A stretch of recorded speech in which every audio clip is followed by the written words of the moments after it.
Good evening and welcome to VChess. My name is Naiditsch, I'm a chess grandmaster. We continue with our educational streams. Today we will be checking the games from the Super Tournament with Magnus Carlsen included, and we have here immediately the position between So and Magnus. Before we go into the details of the position, we have to see how are the things going actually for Wesley So and for Magnus in the current tournament. And for Wesley So, the things are doing well, I think. Wesley So is happy with his current result, but Magnus Carlsen already lost 4 classical games in one tournament. It is incredible. I don't think Magnus ever did it, like ever. So obviously something is going on with Magnus Carlsen. He plays good games, but in the very final moments he is blundering, and this is usually what happened to his opponents, because Magnus was pushing in normal cases, and then somehow, somewhere, the opponents are making some small errors and Magnus is winning. This is a normal game of Magnus Carlsen, but now it is sort of reversed, which is very strange. Welcome everyone. First today to say hello here in the chat is small guest number 2 is Ernesto, and number 3 is Problem 83. Bean only number 4, our usual guy Bean, who is the most, I think, aggressive player here between our members, and Bean is usually top 3. So quick to say hello, but only number 4 today. I hope you had a great day so far. So today we will be focusing on the games from the top guys. So let's learn something, because these are the best in the world. They can show us many tricks, many ideas, just we have to try to understand them. Not so easy sometimes, but let's try. So what do we have currently on the board? We have, let's try to understand. So there is bishop pair for Wesley So.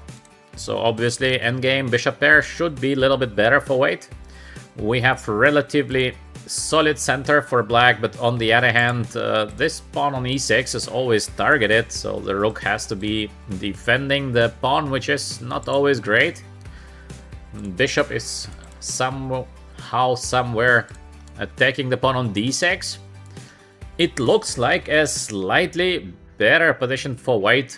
Still, of course, I don't think it is much better, but it is slightly better, especially the pressure on the pawn e6 is very unpleasant here, because how to defend the pawn on e6? We have the rook here, of course, but to keep the rook all the time on e8 is not a solution, and maybe something like knight e5 has to be played, attacking the bishop. But actually I'm not sure if white is gonna take on e5, because I think after taking on e5, d takes e5.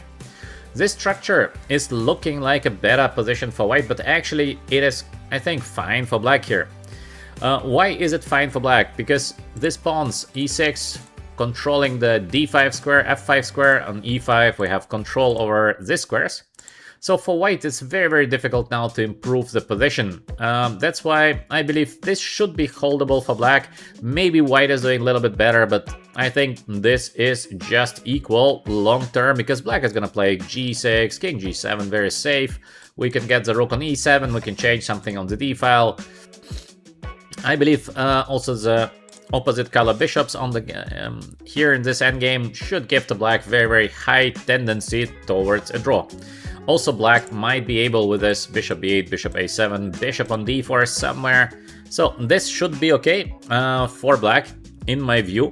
So most probably after the move knight on e5, white has to play the move bishop b3 or bishop on e2. So idea of bishop e2 is to avoid this knight on h5 somewhere. On the other hand, I don't know how dangerous is the move knight on h5. So for example, let's say we play the move bishop b3. We keep on the pressure on the pawn on e6, so in case of knight on h5 we can just go back, so we keep the bishop pair. The bishop on c7 is defending the pawn on d6. It would be great for black somehow to change the bishop on c7, but this is not possible. In long run, white is gonna push here a little bit with the move maybe a5, maybe the knight might go knight a4, knight on b6 for example, c4, etc. So it's gonna be a long endgame where white is doing better. That's why, in my view, this endgame is a bit better for Wesley So. Usually Carlsen is very good in endgame, so it's difficult to win a game against Magnus Carlsen in an endgame, but currently Magnus not in the best shape ever, obviously. In case we look at the time spent, Wesley So still has 53 minutes, which is a lot. Also 1 hour for Magnus Carlsen, so both players, they have a lot of time on the clock, so we can see a very high quality endgame, I guess. Alright, in case you're having any kind of questions, of course, just ask your questions in the chat. We have a very friendly chat as well. If I see your question, I will be answering it. I see in the chat is Hadi here as usual with us. Of course, welcome Hadi. I see Cheers also here with us and many others. So welcome everyone. Today is gonna be very interesting. At least it is very interesting for me to see the top players playing, because the games are just so high level, and I think it's just very good to look at the best players because we are improving. We can copy some things that they are doing to our own games. Now that we, I guess, estimated the position more or less that White might have little advantage here, let's see how we got here.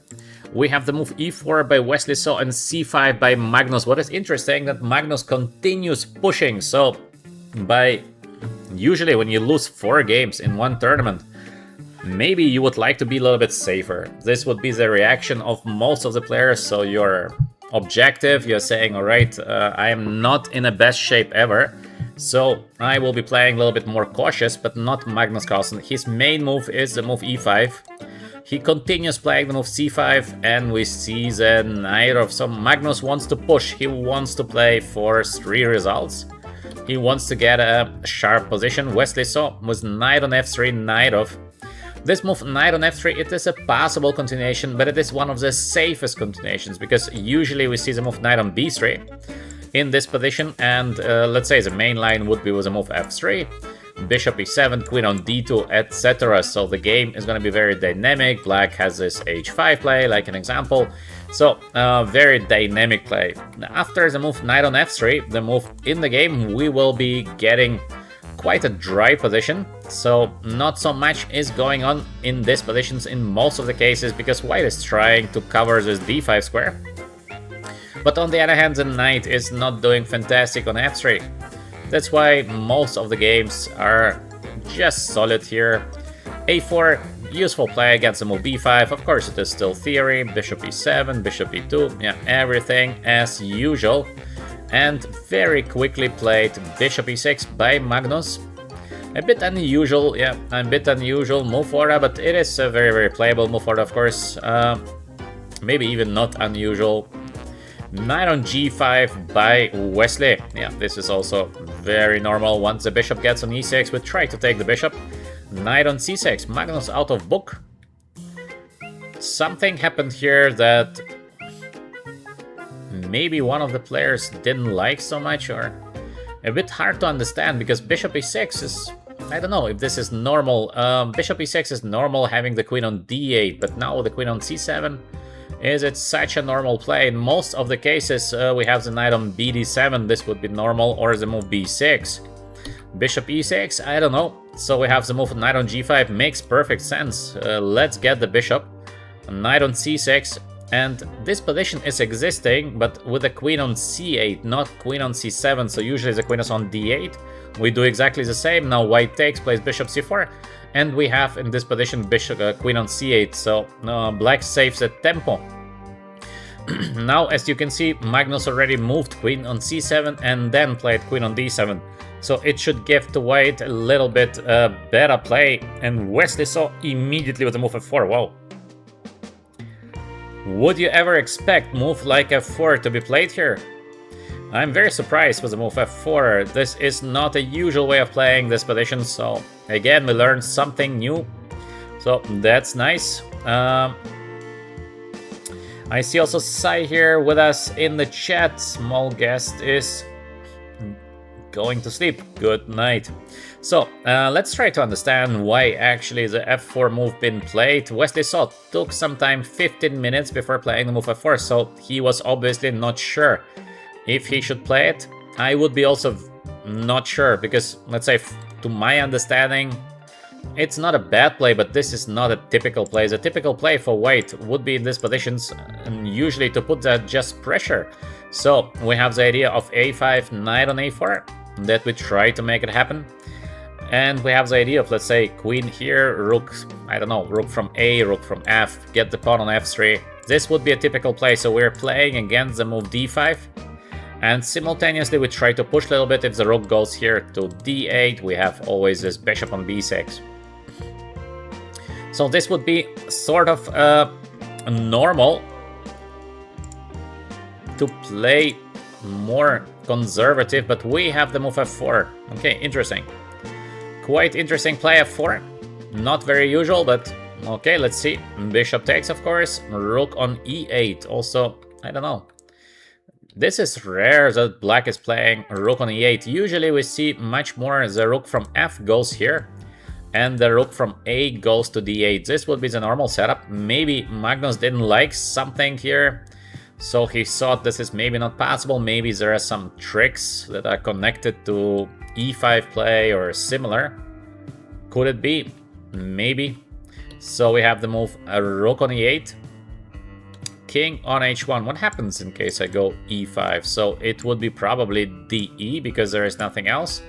We take. I take here on e6. I take d7, and in case black is taking the bishop on f4, I take the rook. But I think maybe black is having this kind of check here. King goes to h1, and is there a trick? Is there a trick for black? I don't think so, because in case of rook here, we can take the knight. So this must be good for white. Why not to play the move e5? There is something. There is for sure something that I'm missing. Because otherwise e5 would be just a crusher, and I miss the intermediate check. Yes, of course, now I see bishop c5, check first. So intermediate check, we have to go here, and then the knight takes on d7, and the pawn is protected on e6. Yes, of course. So e5 is not possible. That's why we have this king h1 prophylactical play. This is very, very usual. Queen on c8. I don't know, Magnus is playing strange. Usually the games of Magnus Carlsen are usually so smooth. It means the moves are quite logical, the pieces are well positioned. And here we have Magnus with this maneuver of queen c7, queen d7, queen c8, losing so much time. It feels like he's in a really, really bad shape. Also, he plays very quickly, way too quickly, because white is doing slightly better and Magnus is playing so fast. Now he thinks 15 minutes before playing king h8. Well, normal play, because to be under bishop a2 pressure is a bit too much. h3 by Wesley So, so both players are just playing solid. Queen on d4, yeah, makes sense. Makes sense. Once again, we have the same situation here, that in case white would take on e5, de, and I believe this position is a good one for black, so don't take on e5. This is an important moment because a lot of players are hesitating here. Should I take on e5 or should I not take on e5? My advice would be don't take on e5, so this is a nice positional idea not to take. Knight goes to f7. Wow. Maybe already know where to go with the knight from e5. And queen on c4. Yeah, Wesley So is playing a very, very good game, but I think Magnus is completely out of shape. This kind of play we see so rarely by Magnus. The moves doesn't fit to each other. This is what almost never happens to Magnus Carlsen. His play is so logical in most of the cases. And now this maneuver with a queen, getting rook on e8, f8, that instead of rook on e8 and rook on d8. I don't know. Magnus seems to be in a bad shape. Of course, these are small things, but on a very, very high level, these little things do matter. It is crucial. It's like, imagine you will be running 100 meters. If you run or I run, we don't care because we are so slow. But for the best guys in the world, 9.7, you are nobody. 9.6, you are the greatest ever. So small difference plays a huge role. So white is definitely pushing. We have Magnus Carlsen with the move g5. Bishop goes to e3. Yeah, very logical. I like the play of Wesley. This g5, a bit risky. I think Magnus is really in a bad shape. I don't like this move g5 because it doesn't help black. Strange play. King on g7. I think white is just gonna continue with the main strategy. So the main strategy is to be safe, to have a long game. We have the idea of a5 somewhere, maybe just bishop b3 first, maybe also to play king on g1 is making sense. What do you think about king on g1? Let me know in the chat. What will be your next move here for Wesley? My guess is going to be, let me think what I would do here actually with white. And of course, welcome everyone here to our channel, to VChess. I hope you had a great day so far, and we will be having today 100% educational stream. We are watching the best players in the world. We are trying to understand a little bit what is going on in their heads, and of course, we are learning from the ideas. So, what could be the next play here by white? Let me know in the chat. My guess, let me make a guess. I don't know, by feeling, I like this a5, and I like the move also king on g1. I think it's very useful to have the king on g1 to avoid all these tricks here. On the other hand, it is not a must play. This we can do later. Just it is so useful, so I don't know. Knight on e5 not coming yet. Maybe the idea of black is to play h5, h4, and the knight gets to h5, even though I'm not sure, because we have always this bishop on e2 and that's it. So many options, very many options here. Again, try to suggest something in the chat, we can discuss it. I see an idea by Cheers. It is to play the move b5. Cheers, I don't like the move b5 because it gives freedom to the bishop.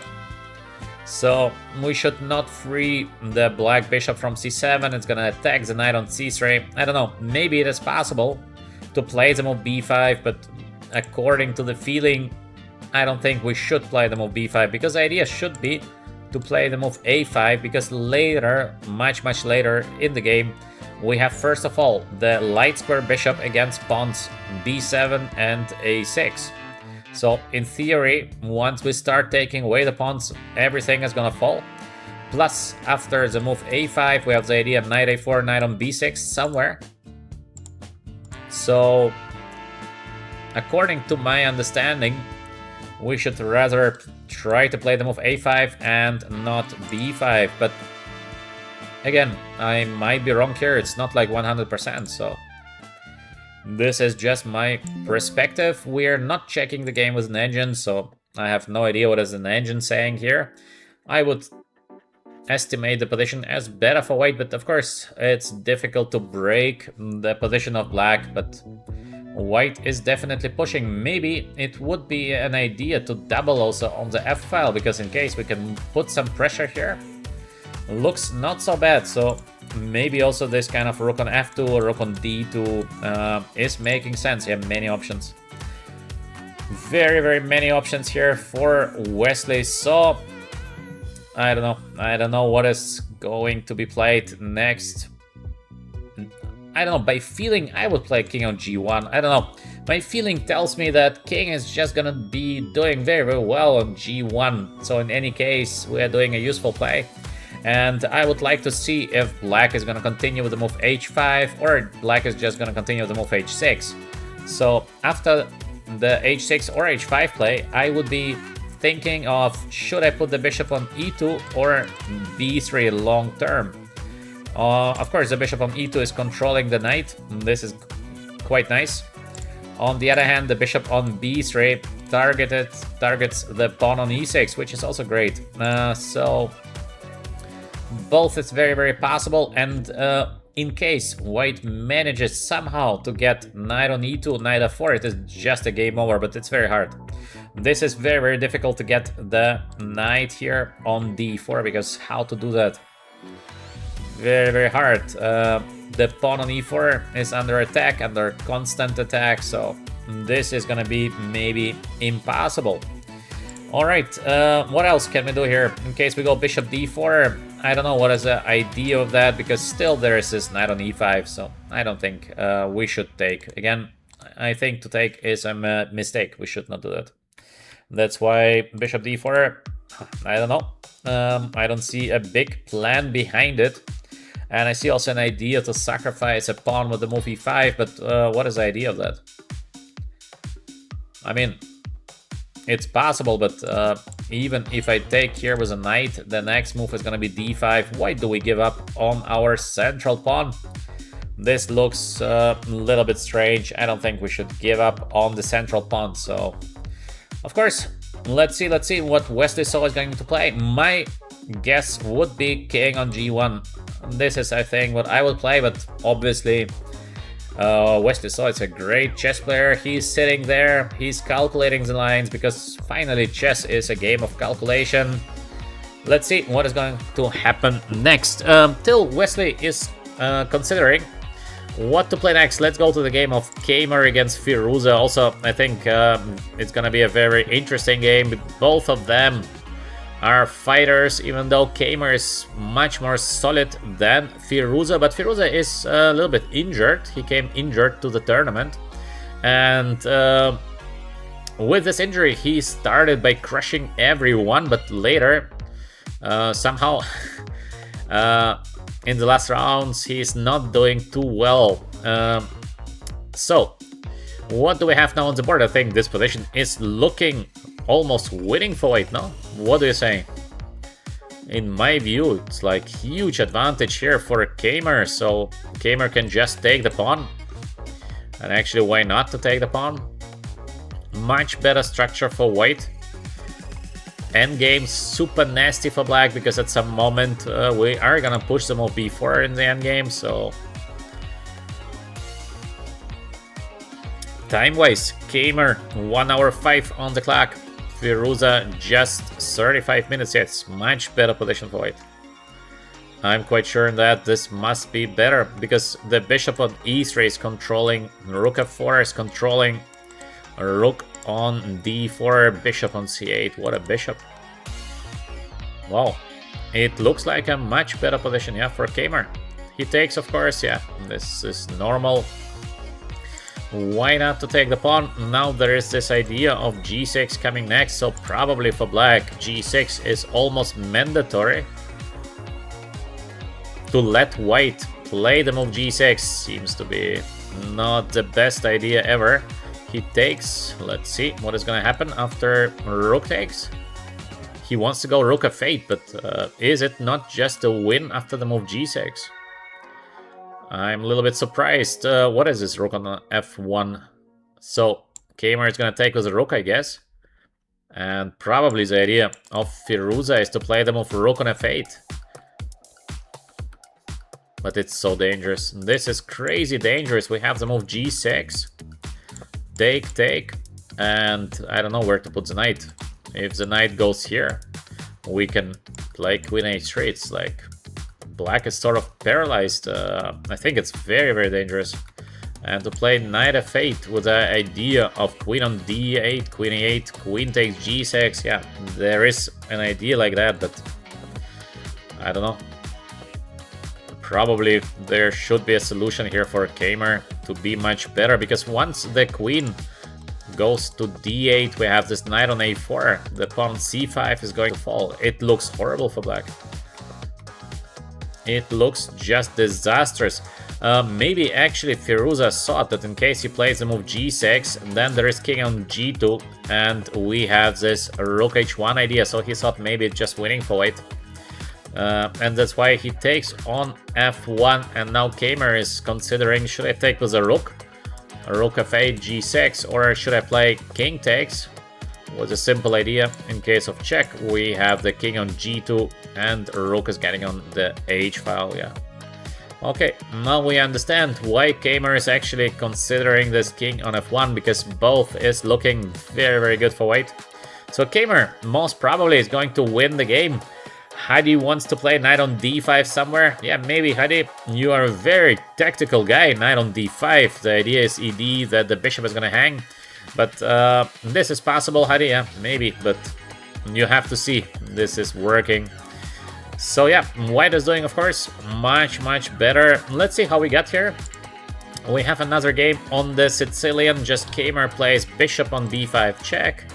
Okay, knight on d7, bishop a4. A lot of games here lately on this bishop a4. It looks so weird, but this is what people do. And actually, in this position, the theory tells you not to take on e4 because it looks like a free pawn, but actually it's not so good to take the pawn on e4. e6 is the main move.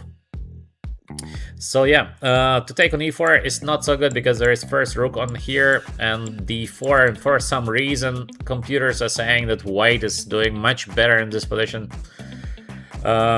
Human-wise, it's not easy. It's not easy to prove, but obviously if we go to the very, very top level chess, they know what to do here. So this position is counted as better for white. That's why we have the move e6, a6 and c4, yeah. Look, it looks terrible for it, to be honest. When I saw this position first time, maybe it was 6 years ago, 7 years ago, I saw somebody played it and I thought, what is it? How can this opening be a good play for white? Terrible structure. The bishop is playing, making one move, second move and third move to look into own pawns. And the funny thing is that computers are evaluating this position as slightly better for white. This is crazy. This is why we have the top guys playing it, because computers think this position is better. Queen on e2, this is all theory, everything as usual. Also the move h3 is theory. Strange play if you see it for the first time, but both players are waiting to make sort of the first move. And b6, also normal. Bishop on d2, you see the time of the players. So they're blitzing out their moves. Bishop on b7, rook on e1. White is getting ready for maybe this kind of knight on h2 and f4 play. So very, very positional play here. Knight on e5. Finally, Firuza sought for 20 minutes and did something. And after knight on e5, we have always the same reaction. It is a strange reaction if you see it for the first time. So it is to take. We don't play the move knight on h2 because black is going to play knight on c6. And then there is this knight on d4 coming next. So to avoid this, we are taking on e5. This structure looks quite powerful, and that's why we play the move f4. So f4 is crucial. You cannot wait with white here.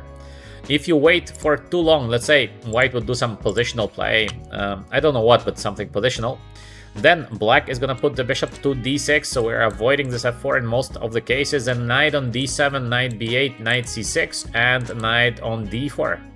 This knight from f6 is getting to d4. So of course, for white, there is nothing else than f4 in these positions. You cannot wait. If you wait, you might be even worse here with the white pieces. So f4 is normal. Rook on d8, also very, very normal. f5. I don't know. Maybe Firuza should not let Kamer play the move f5. Maybe it would be better to take on f4, but also looks a little dangerous because we play the move e5. The knight has no good squares to go, so let's say knight on d7, we have like rook takes f4. This is looking a little dangerous. Maybe already the knight e5 play is not a good play by Firuza. But you see how fast it goes. These positions are so complex, even for top players. Even top players are making mistakes because such a complex structure to be evaluated.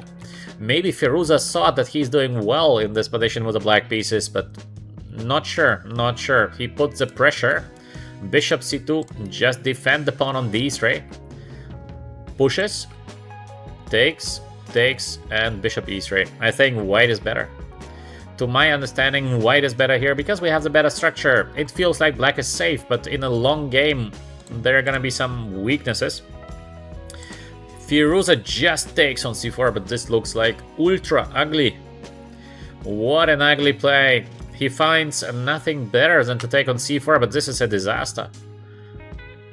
So the whole strategy of Firuza is completely falling apart. This cannot be the right play. Probably he wanted to sacrifice the rook now on d4, but is it really equal? a3.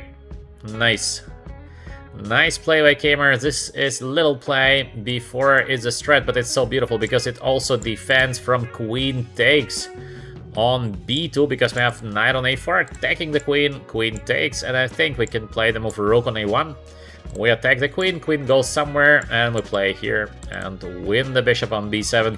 This idea of a3 play, it is defending the pawn on b2 indirect, but we have this idea in a lot of different positions. So again, it's not a new play, but quite cool.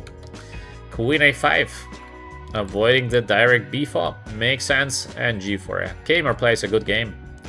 Very, very good game by Kamer. Good strategy, good preparation. Now this g5 is coming. Firuza is getting completely crushed there. Completely crushed. Wow. e6 under attack. Bishop c8. Almost a must play. And yeah. Let's see. Kamer takes with a rook. We have the move for rook f8. Yeah, this game is almost over. I think Kamer is going to win the game against Firuza. And it would be fully deserved again. Good preparation by Kamer, he did it perfectly, playing currently a fantastic game. And why is this position probably a win? Because at some moment we will be playing the move knight in a4 and collecting the pawn on c5. To hold the pawn on c5 alive for a lot of time is basically impossible. Okay, what do we have in the chat? Why is the chat so silent? Please, if you have some ideas, some thoughts, write them down in the chat. If I see a comment, I will be answering, but otherwise we have good people here in the chat.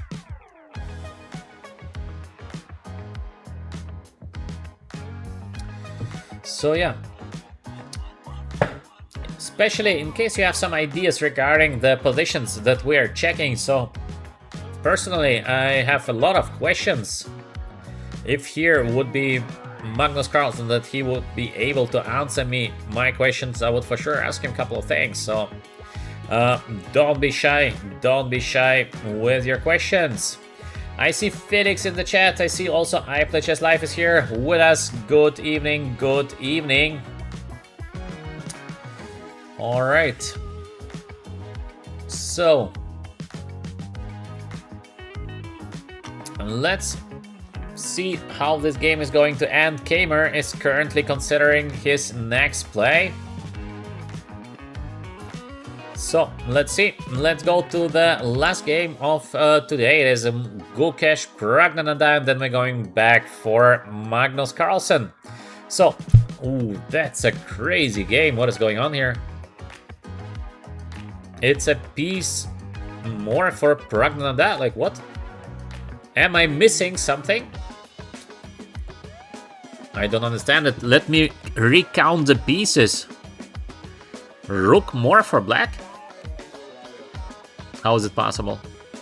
We are move 17 and Gukesh is giving away the rook. Wow. What is that? What is it? Now what, Gukesh is completely out of shape. I mean, I cannot imagine that white is gonna win this game here, because of course maybe it is a strong attack, but this looks crazy. Gukesh is completely on tilt in my view, even worse than Magnus Carlsen, because this is too much. I mean, just to give the rook. Okay, maybe it is some kind of computer preparation, otherwise I cannot explain it. Let us check from move 1 so we understand more how we got here. Gukesh is playing the Nimzo with the move a3. Okay, so this is very, very dynamic line of Nimzo. b6, one of the main continuations here. This is all theory. This is all theory. The idea of black is usually to go for the c4 pawn, and with white we have this monster center. So c5 absolutely correct. This is again all theory. Knight on h3, also possible play. Idea for black, rook c8. Let's get the c4 pawn. Idea for white, let's do something in the center. So, knight on h3, takes, rook on c8. Looks normal, e5. Gukesh thinking here for 20 minutes playing the move e5. Wow. I remember, I think, it was Dink Liren that I think played this rook on a2 here, if I'm not mistaken. Maybe this is the wrong place. But I think there was something with rook on a2 in the match of Dink Liren against Nepomniachtchi. This rook a2 is actually quite cool, yeah, because you put the rook on c2, so you're protecting the pawn on c4. Now the pawn on c4 is going to fall, so e5 makes sense. Knight goes back, knight on f2. Another 20 minutes. f5 played quickly by Praggnanandhaa because he had so much time to think about what to play next. Maybe Gukesh, he was not sure to play knight on f2. Idea is simple, to knight e4, knight on d6, but he was thinking maybe knight on g5. And indeed, it's a big question where to put the knight on g5 and or knight on f2. Not an easy question. f5, beautiful defense. I like this move so much, f5. Look at that. This is something that we should definitely remember. So yeah. f5. Very, very nice. What a play, because in case of bishop takes c4, then the knight e4, knight on d6 stuff is quite nasty. I think it's still playable. It's hard to judge who is doing better here, but this is what Gukesh wanted, so he got this f5. Huge play by Praggnanandhaa. I think Gukesh clearly missed it. It's like 100% he missed the move f5. If he would see the move f5, he would not go for this position. Because you don't play the move e5 without... if you see the move f5, because it doesn't fit together now. If the pawn on c4 is going to fall, it's gonna be just a game over. So yeah. He missed the move f5 and g4 by Gukesh. This is one-way road. Knight on b3, because as well the pawn on d4 is under attack. I think Praggnanandhaa saw 20 minutes. Yeah, he had many good choices here for black. I think black is doing well here. A lot of different choices. Also, just to take on c4 is looking pretty good, but Praggnanandhaa thought he is just winning the game. I guess he thought it is over. And bishop on b2 by Gukesh after 10 minutes of thinking. This is crazy. Knight takes, gf. Knight on b3. Rook on g1. What a game. Wow. I think Gukesh is completely on tilt. It looks like that, because this is insane. You're giving a full rook for a very doubtful attack. Yes, position is very complex, but the rook is rook. It doesn't seem like you have the full compensation here with white. It doesn't matter so much what black is going to play next, because it remains a very complex position. It would be normal in case you play a 3-minute blitz game online to play this kind of style. You give the rook, you push a little bit, and even 3-minute blitz game might end not in your favor, but now we have a classical game. Gukesh is completely out. I don't know how he's going to play the World Championship match, because with such a play, he's not gonna be very successful against Sindarov. Sindarov is just gonna smash him, because Sindarov is calculating very, very well. He's playing quickly. He's a very practical player. And in case you give Sindarov a couple of chances, he's just gonna take them, and that's it. So how Gukesh is planning to defend the title is a mystery to me. Also, if we are looking now at Gukesh, what he's doing now, and let's say his tournaments, how he qualified to be the world champion or the chess Olympiad, it is like two completely different people playing. Like completely different. And the younger Gukesh should be weaker than the current Gukesh, because he's so young. He's just gathering his experience, so I don't know what is going on with Gukesh, but this is not normal. We have Praggnanandhaa 7-8 minutes of thinking. Knight on h6, yeah, makes sense because he's developing the piece. Now in cases of knight on e4, we have always knight takes f5 or knight on f7 as a defense.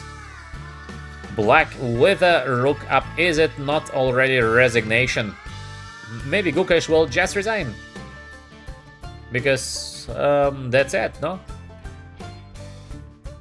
I think this might be it. So let's see. I Play Chess Live, thank you very much for your support. I Play Chess Live is saying if Prag wins, he might win this tournament. Yeah, that's possible. That's possible. I Play Chess Live, yeah.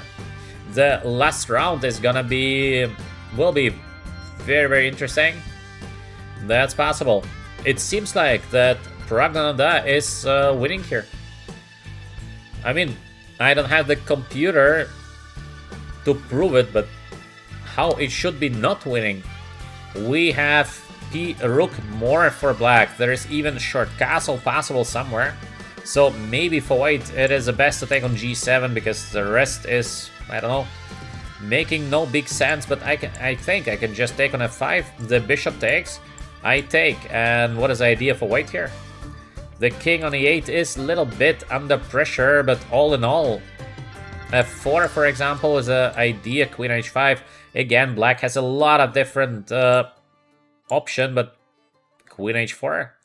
Is it not just over for Gukesh? What is going on with Gukesh? This is crazy.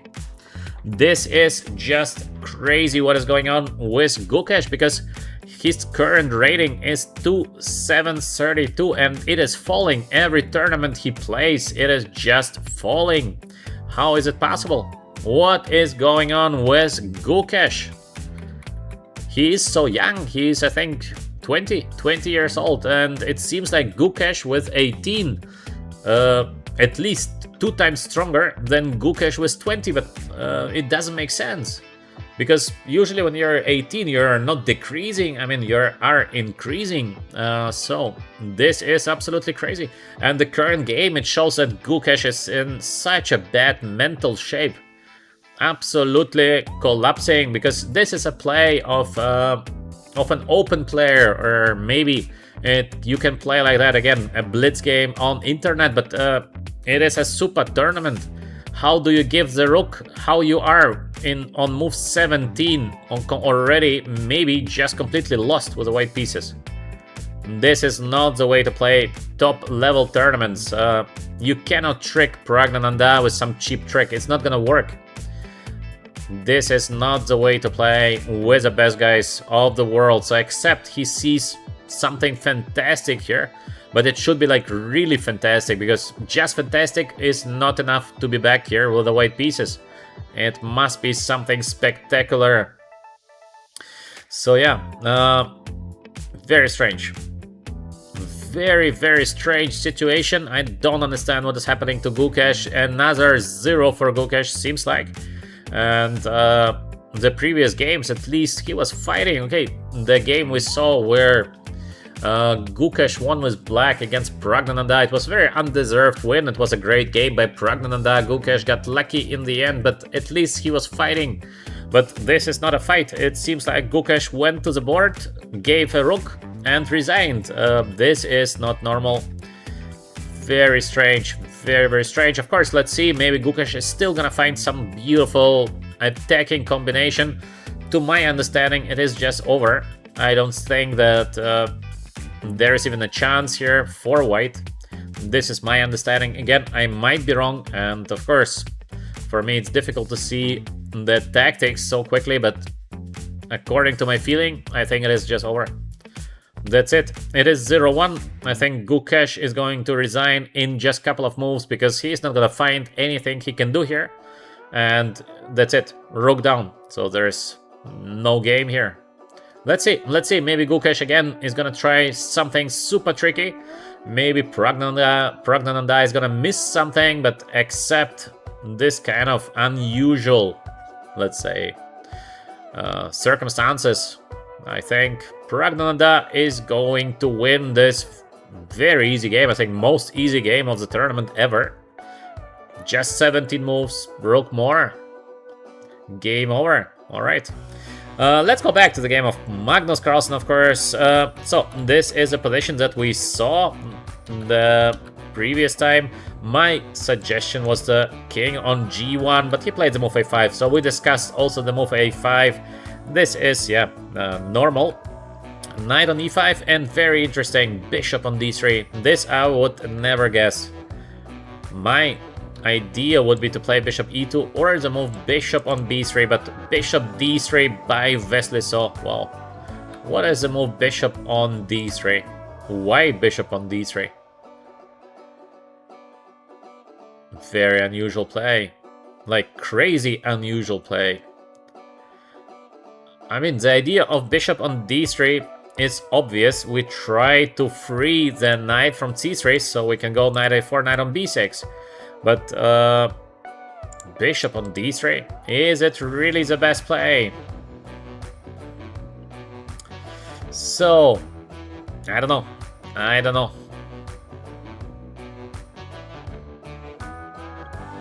So yeah, this is strange play. I see Alexander with us in the chat. Welcome, Alexander. I see also Felix here with us. Welcome, Felix. Apparently, Gukesh is trying to save World Championship preparation. No, Felix, for sure not. For sure not. The worst thing that you can do before the World Championship match is to lose games. Because you feel very bad afterwards. So yeah. That's why I don't think Gukesh is saving anything. He is just not in a great shape. So let's see, of course. Bishop on d3. This is shocking, so I would not have done this. King on g6 by Magnus Carlsen. Bishop on d4 by Wesley So. Knight on d7. Alright, knight on a4. Finally the knight gets on a4, but is it not just equal at the moment? Maybe Wesley So is still doing better, but this is such an unusual idea, bishop d3. Once again, I don't understand this, because I would always put the bishop on b3 or the e2 square. This is something very normal, this is something very common, but to play bishop d3 is so unusual. And let's see, maybe it is a great idea by Wesley So, because he tries to be a little bit better, but to my understanding, this should be equal. I don't know, again. I don't understand very much the play of Wesley So. I would not have done this. I don't understand why this position is like a good try to win the game with white. I would say it is pretty equal. We have d5 play, for example, and I don't know. To my understanding, this position is pretty equal, so I don't know. I think Magnus is completely back into the game. I think the position is approximately equal. We have half an hour for Wesley So. We have 45 minutes for Magnus, so a lot of time for both of the players. The idea is for white, let's say, play king g1, change the rook. Yeah, Magnus takes. I would do the same. I would do exactly the same. So the pawn has to take on d3. There is nothing else. And if d5 works, it's completely equal instantly. Magnus is going to calculate the move d5. Also, we have interesting play, knight on e5. This is more sharp, so this is very dangerous for both. Because white can take here, and then we get the knight on c5. So we are attacking a lot of pieces. Pawn b7, pawn e6, somewhere under attack. Maybe also to take first here, makes sense with a double attack. On the other hand, we have the move bishop d6. So the b4 pawn is going to fall. Most probably it's still a draw. So knight on e5 should also lead to a draw, I believe. Let's see what Magnus is going to play next, but I think this is just more or less an equal game. This bishop d3 played by Wesley So is something I don't understand. This is not usual play, and to my understanding, Wesley So had a slightly better position, so why did he do that? I don't know. This is something I don't understand. Magnus Carlsen, knight b8. Magnus plays for a win. No, but Magnus is also a bit out of shape. I mean, he wants to win at any cost. So, of course, Magnus sees that maybe d5 is a draw, maybe knight e5 is a draw. He wants to play. Magnus wants to play a long game, so Magnus shows with a move knight on b8. It's not gonna be a fast draw. We will be playing. Magnus is ready to take some risks as well. He plays for a win. I don't say that this is a bad play. I just say that usually with black, you lost already 4 games in the tournament. Okay, make a stop, make one solid draw. That's alright. Magnus is pushing. What a fighting spirit from Magnus Carlsen. Unbelievable. Unbelievable to play for a win when you have lost already 4 games in the tournament. You are with black pieces. Position is looking objectively. I don't think that white can be worse here. So there are no objective criteria to play this position for a win, but Magnus is playing for a win. He just wants to play a long game. He will try to trick Wesley So somewhere. This is crazy. What Magnus is doing is he's over pushing. He is over pushing in my view. Of course, again, let's see how the game is going to be developing, but Magnus is over pushing the things a little bit. We have bishop on b6, so of course now bishop takes. We will see take, and the knight comes here to c6. What is going to be the next move by Wesley? This bishop b6 a bit unusual.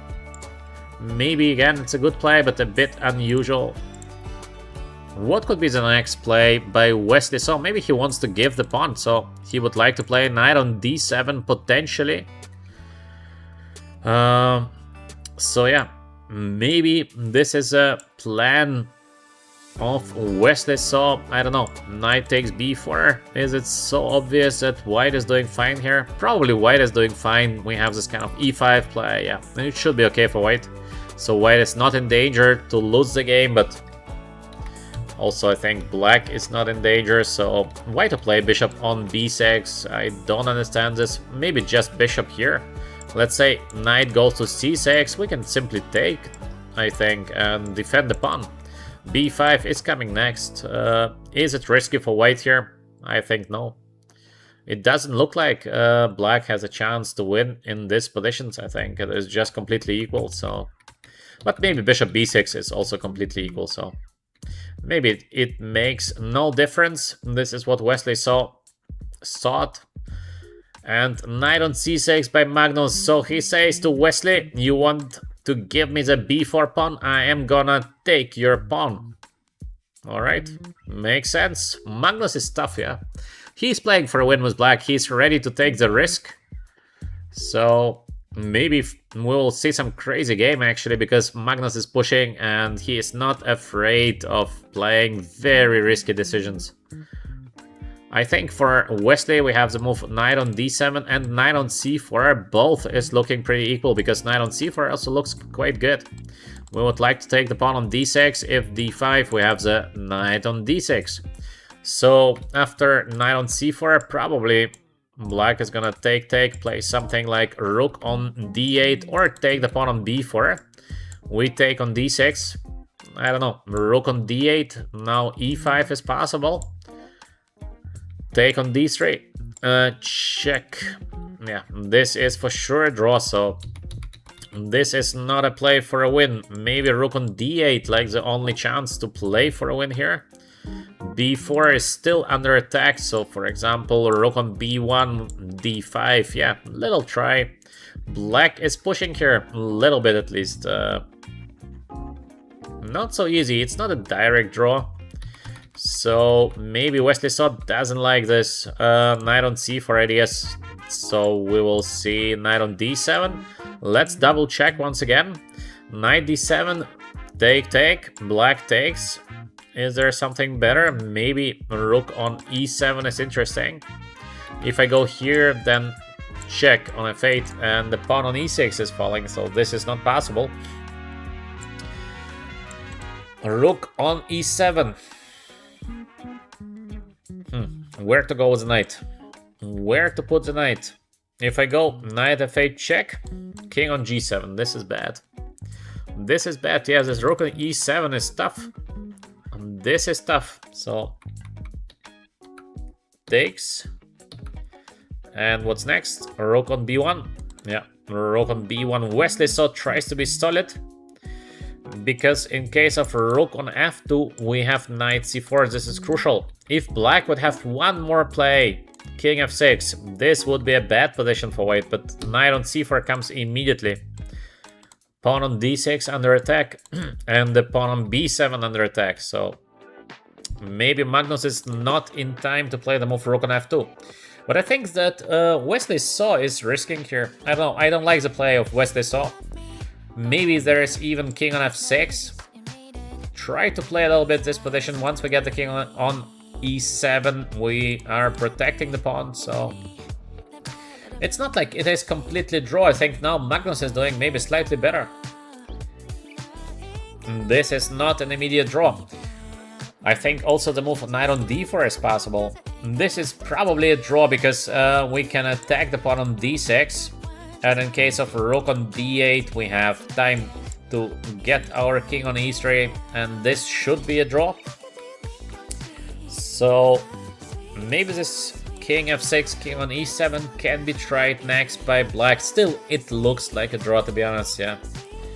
It still should be a draw, but Magnus is pushing for a win. I don't know, sometimes people are so scared of Magnus. This is unbelievable, because Wesley Saw in a, I think, basically unlosable endgame. Instead of trying to win the game, he is trying to make a draw. People are so scared of Magnus, even when the Magnus is like injured Magnus. Maybe actually injured Magnus is even more dangerous because he doesn't literally care, he's just pushing. Of course, king f6 is not possible here because we have the check, king f7, yeah. King f7, king on e7. Alright, so yeah. Let's see if Magnus can find a way to push this position with black. Usually Magnus is very, very good in this kind of things, trying to find these little chances where most of the players will just agree to a draw. Magnus is searching for these little things, and sometimes he finds them.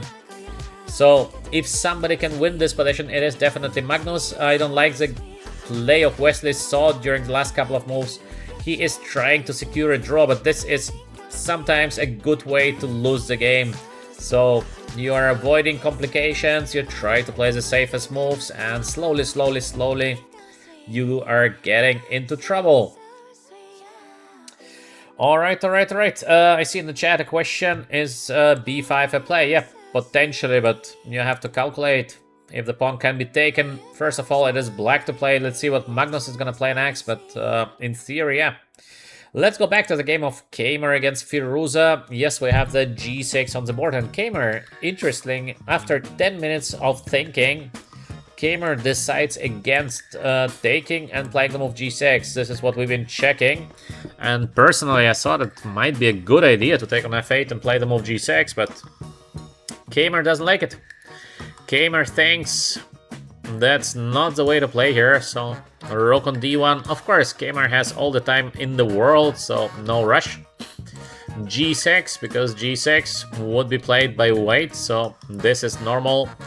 And we have the idea of king on g2, followed by rook h1, pressure. But I don't know, this rook on d1 a little bit strange. I would not have done that, because I think with white even changing the rooks and then slowly, slowly building up the pressure on the pawn c5, so we have ideas with this knight a4 somewhere. It should be enough to win the game. Kamer wants to keep the rooks on the board, and after g6, we will see if he's going to play king on g2, rook h1, or maybe Kamer is having something special in mind. But I don't see something special, so I don't know. It feels a little bit strange to me to play this rook on d1, but we will see, To my understanding, the rook probably should go to h1, because what is doing the rook on the d file? Not so much. Of course, black is completely paralyzed in this position because bishop has no squares to go, so black can do nothing, but black doesn't need to do anything. Black will just keep on waiting, and with white, if we want to win the pawn on c5, we should be changing the rooks, because with the rooks on the board, it's going to be very, very difficult to win the pawn on c5.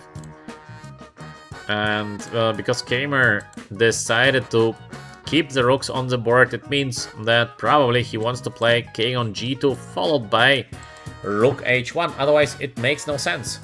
It would make literally no sense. Or he wants to do the same thing but over rook on d2 and rook on h2. So same idea, just king on g1. Let's see. Let's see what happens next. Of course, Kamer is still doing much better with white, but personally, I don't understand the idea of rook on d1.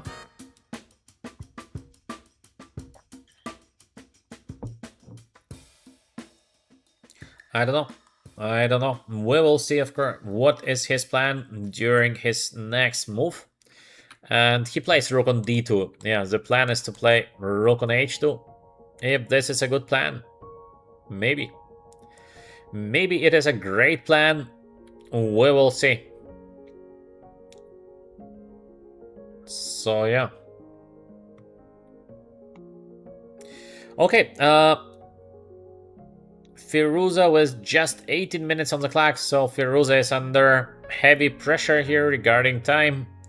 Kamer, of course, still does much better in this position. Let's see how the game is going to develop. Let's go back to this Gukesh against Pragnananda. What is going on here? We have the move f6 played. And Pragnananda g takes. Why not g6? What happens after the move g6? Because I thought f6, g6. Pragnananda is not playing g6, so there must be something here for white, but what could it be?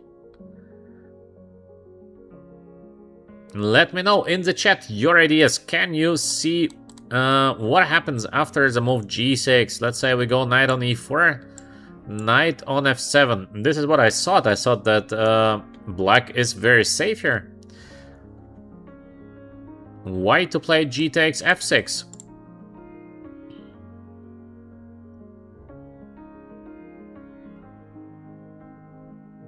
I don't know.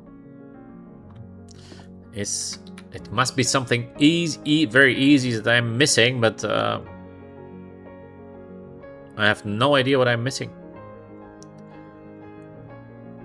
Is there a way to play queen on c2 maybe? Ah, yes, queen on c2. Ooh, this is what I missed. This is beautiful. Look at that, queen on c2, because I thought knight a5 and resignation, but we have bishop takes. Queen takes. Oh, that's so nice. This is a beautiful line. Such a beautiful line. Knight f7 and queen on g8 with a checkmate. What a beautiful line. Unbelievable. f6. I think Pragnananda blundered it. He missed the move f6 because he would never go knight h6 otherwise. I think he missed the move f6, but yeah, it's so easy to miss it because g6 and it looks like game over, and then queen on c2. Attacking the knight on b3. Knight goes away. Looks like black won the game, and then boom. Bishop takes g6 out of nowhere.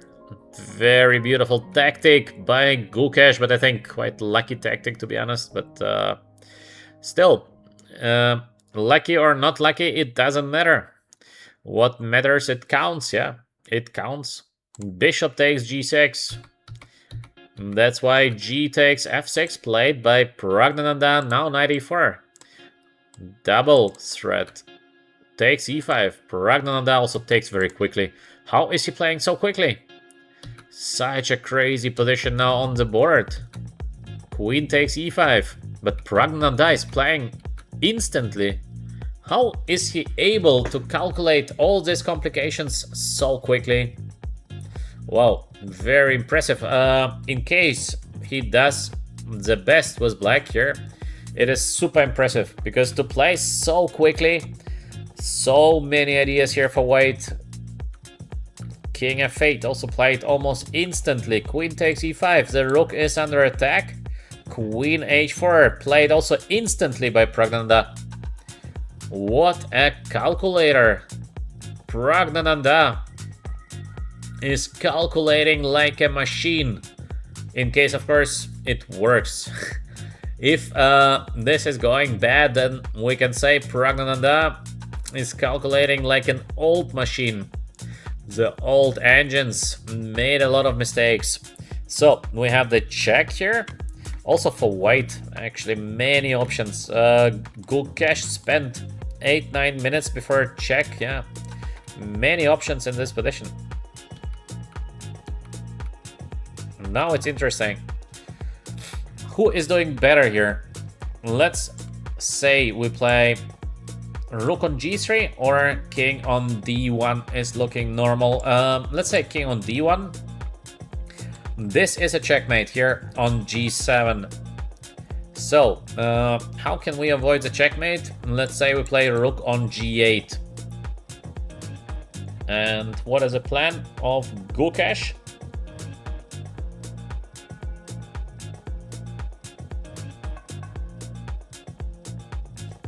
Not so obvious. Not so obvious somewhere. We might take the rook, but it might be not enough. Maybe somewhere we can play the move d5, but it doesn't look also like enough. Maybe it's better to play the move rook on g3, just in case. So yeah, rook on g3 maybe the best. Now rook on g8, I guess, still. What a crazy position here. Such a mess on the board. All the pieces are left, right. So unusual. So unusual. Someone is, or Gukesh or Pragnananda is having a big miscalculation because the game is gonna end most probably very soon. Or black wins or white wins. If white wins, that's a huge shocker. It would be, in my view, unbelievable because Gukesh almost was a lost position the previous game against Pragnananda. He managed to win it, but twice to be lucky against the same opponent. Is it going to work for Gukesh? At the moment, Pragnananda is pushing. Gukesh just 15 minutes on the clock, and time troubles are so tricky because you're not getting any additional time after move 40. So time trouble is eternal. King on d1 will be played or not, or rook on g3. I don't know because still black is gonna play this rook on g8. I don't see a checkmate. Rook on g3 feels better. But what to do after rook on g8? I don't see a checkmate. I don't know how to checkmate black king here on f8. Yes, we have this knight takes c8, but it should be better for black. We have now so many options here. With the black pieces, maybe still it is like the only chance to take on c8, but I have a bad feeling for white in this position. Black is gonna take the knight, and it's very dubious. I don't think it's gonna work for white here. Knight on f7 is in a defense next. It's not looking good. This is not looking good, but exactly the same is gonna happen after king on d1 because we still have the move rook on g8. So let's say king on d1, rook g8, let's say I take. I don't see something better. I don't know if we should take with the king, but the king is a little bit dangerous perhaps because d5. So the bishop is getting into the game. Queen h8 is checkmate strat. Yeah, this is a little bit dangerous, but knight takes is a problem. So what to do here for white after knight takes on g8? Still to play the same, d5. Queen g7 is a checkmate. But I think there should be defense in this position for black, especially that king is here on d1, so we might be able to play moves like queen on h6, for example. We're defending from queen on g7 and simultaneously would like to give a checkmate on d2. 2-in-1. 2-in-1. Let's see, we have king on d1 played. I think Pragnananda is gonna play most probably the move rook on g8. Gukesh found something. He has an idea. What could be his idea? Let me know in the chat in case you believe you know what Gukesh is going to play after rook on g8. suggest something in the chat. To my understanding, it still looks like a winning position for black, but who knows, who knows?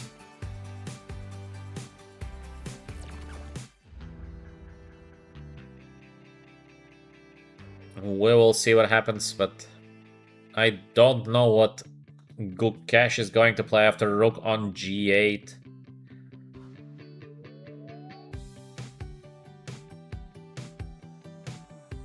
Strange. Very strange. Let's come back to the game of Magnus Carlsen. We saw that rook on b1 been played, knight on d4, knight on c4, rook on d8. Magnus is continuing the game, so he tries to push on Wesley So. King on g1, exactly as we saw that in case king gets to e3, it should be a draw. King on f2, yeah, normal play by Wesley. Question is there a chance somehow to win the pawn on b4 because we have this rook on b5 idea somewhere? King f6 played by Magnus Carlsen. Yeah, this is a logical play because king on e7 will be played next with the idea rook on d5, rook on b5. And then there is no more knight on d6. So king of white is also getting closer. It should be a draw. It should be a draw. Hard to imagine that black can really push because it's too symmetrical. Black is doing slightly better, yes, but I don't think it is enough.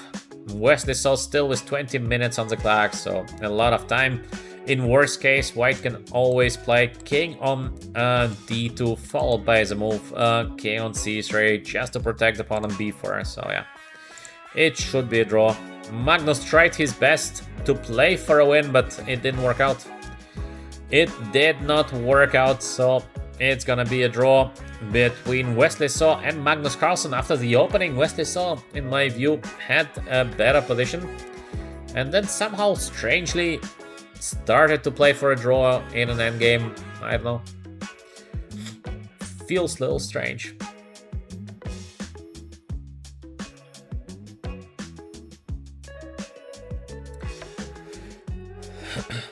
To my understanding, it is a draw. I don't see ideas here to play for a win.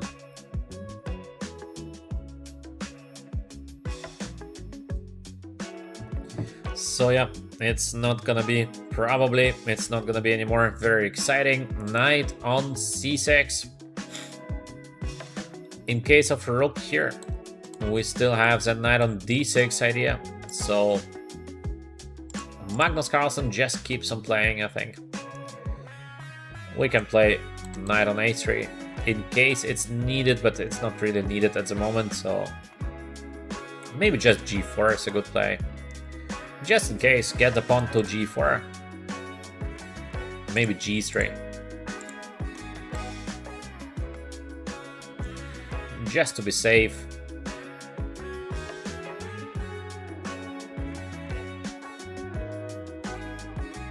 Also, this idea is not so bad. Knight on d2 followed by knight on e4 check, and then we get somewhere the knight on c5 in case we're lucky, but after knight on d2, rook on b5 is a little problematic. So, too early. Too early. Let me try to understand what Wesley So would do here. I think Wesley So is gonna play king on d2. This would be a move by Wesley So, so safe. Usually Wesley is very, very safe.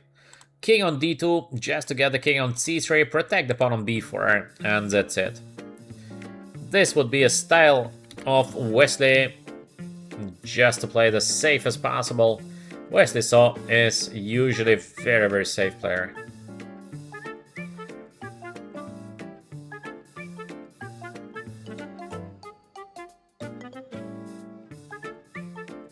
So, well, we will see.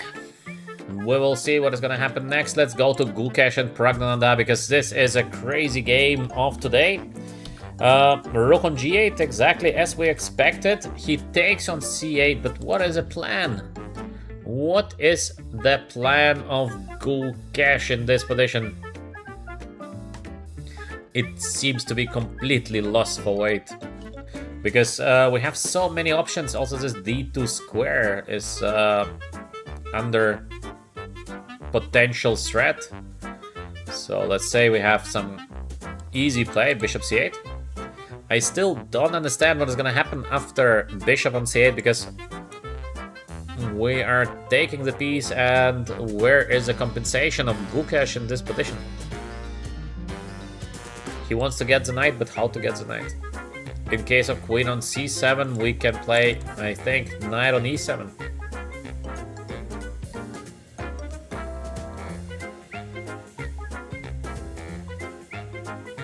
Is it not just winning for black?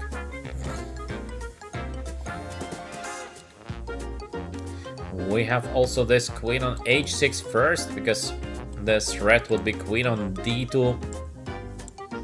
But I think there's king on c2. I don't know, this is a win or it's not a win. Let's calculate. Maybe it is a win, yeah. It is a win.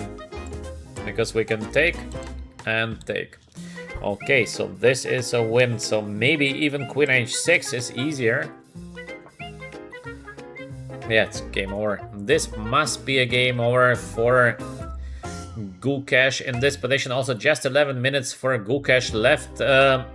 Pragdananda just takes on c8. Yeah, looks safe. King on c2, played within a second. Gukesh is in a rush, and of course he's in a rush because just 11 minutes left. Knight on b3 under attack, so the knight will go back, I guess. Maybe there's something better, but just to go back to a5 looks normal.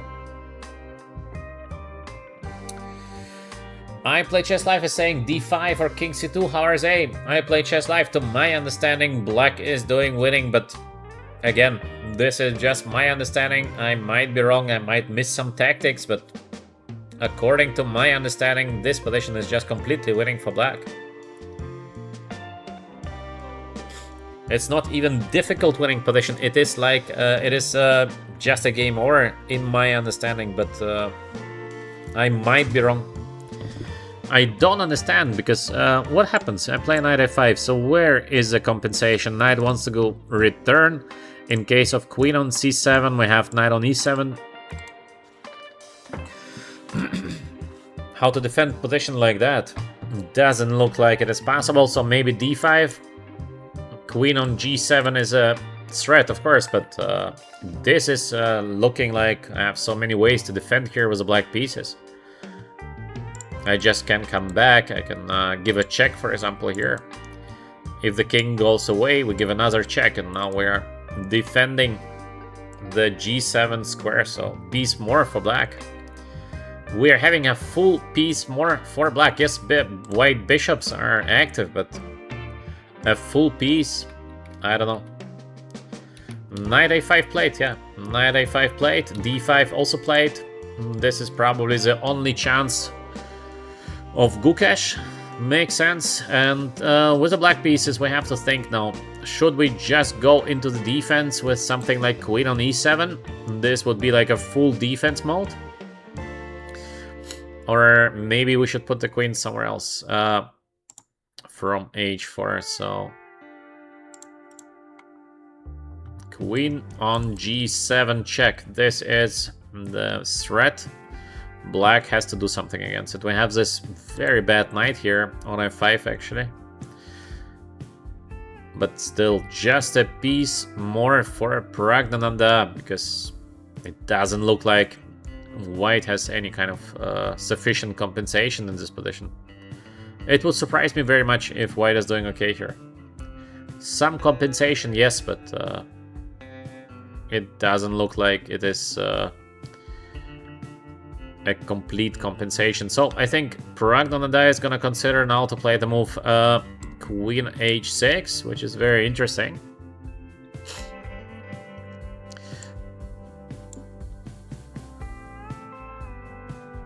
How to fight in this position for white? We should connect something with queen on b8, but how to make it happen? Because the problem, if I play queen on b8 immediately, we have knight on e7. Maybe d6 could be the idea, but now the second knight is coming. Maybe this is the idea, but the problem is to take. Now we have the pin. So let's say white king goes away, we play something like king f7. The knight cannot be taken. The knight is getting back into the defense. It looks like a winning position for black. So after queen on h6, white has to do something else. This is not enough to play the move queen on b8. What could be played here for Gukesh? We have bishop c1 idea somewhere, but then we have queen f6. Doesn't work. Does not work. Maybe this? Because now, in case of knight on e7, we are playing d6 because we have this idea of queen on d8 check. So, just a bit different move order, but this could be powerful, just it still doesn't work because we're playing exactly the same and we don't care if the queen is on b8 or the queen is on c7, so it is exactly the same. Yeah, no changes here. Absolutely no changes here.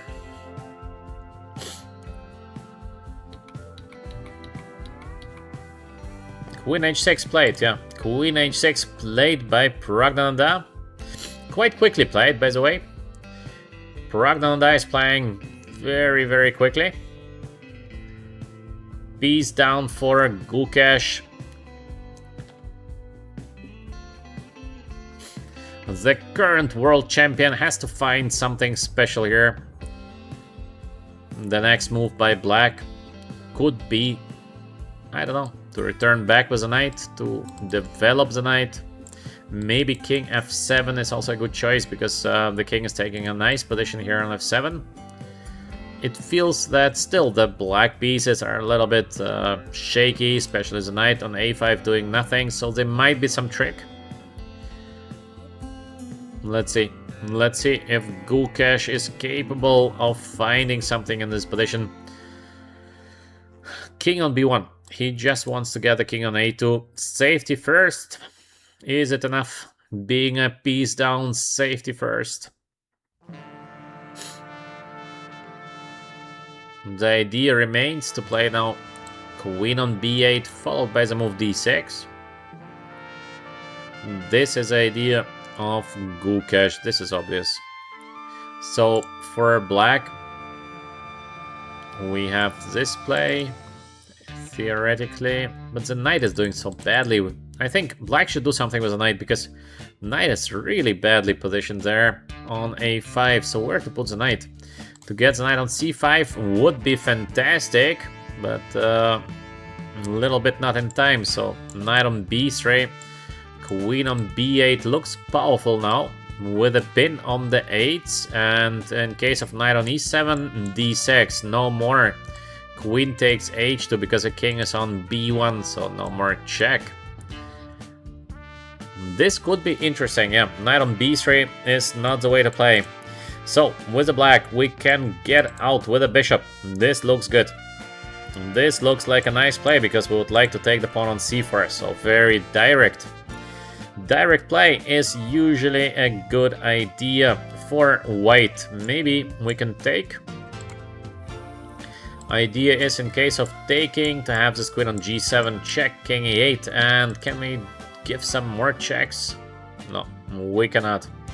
So probably this is not working, because in case of taking here, we can take on c4, and we are defending the knight on g8. It's a bit crazy everything, but should be good for black.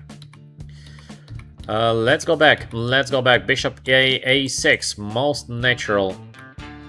What is Gukesh going to answer? Bishop a6. We would like just to take the pawn. So this move is looking like a strong play.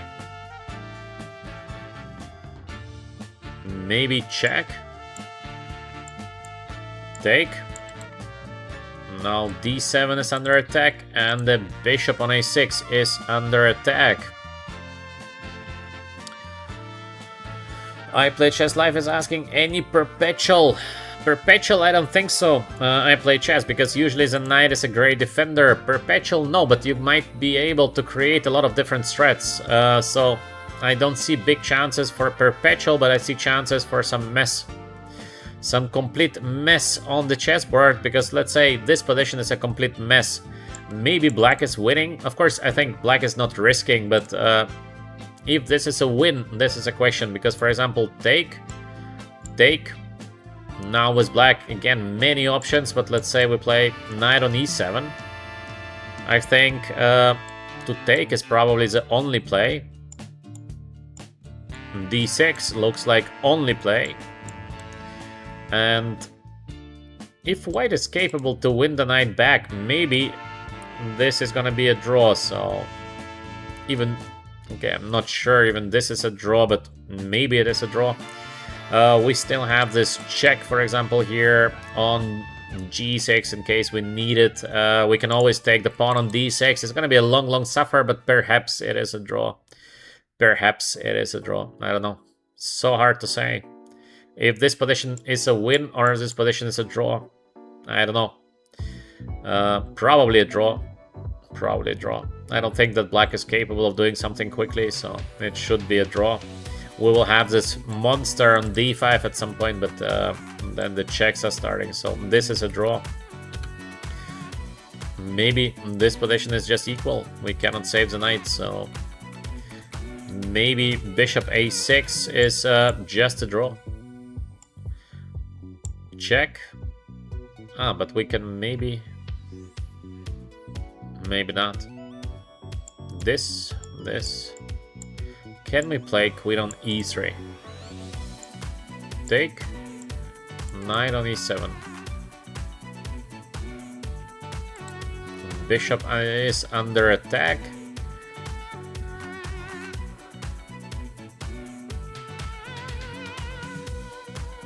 Actually, this position is funny, no? Take a look at this position. Is it a win or is it a draw?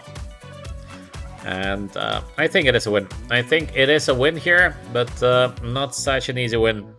But it is a win. Even this endgame might be a win, so perhaps bishop a6 is not a bad choice, but maybe Pragnanada is gonna find something easier.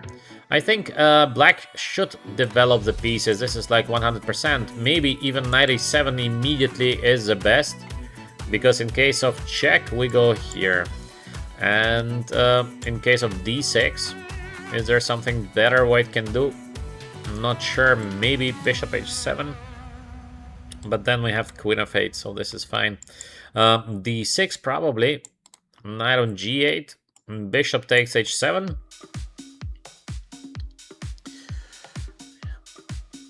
How to defend the knight on g8. Yeah, this is not easy. This is not so easy. It might be still waiting for black, but this is not an easy win. Knight is so far away.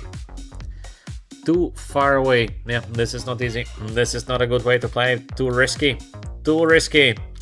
Let me know in the chat, what would be your opinion? E takes d5 by Pragnananda. Yeah, why not? Why not? E takes d5. I just wanted to ask your opinion if your move would be whatever, but now we have Pragnanada calculating like a machine. E takes d5.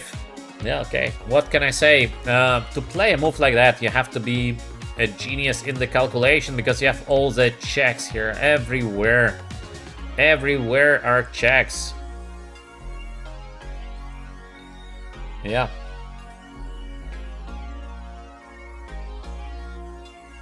So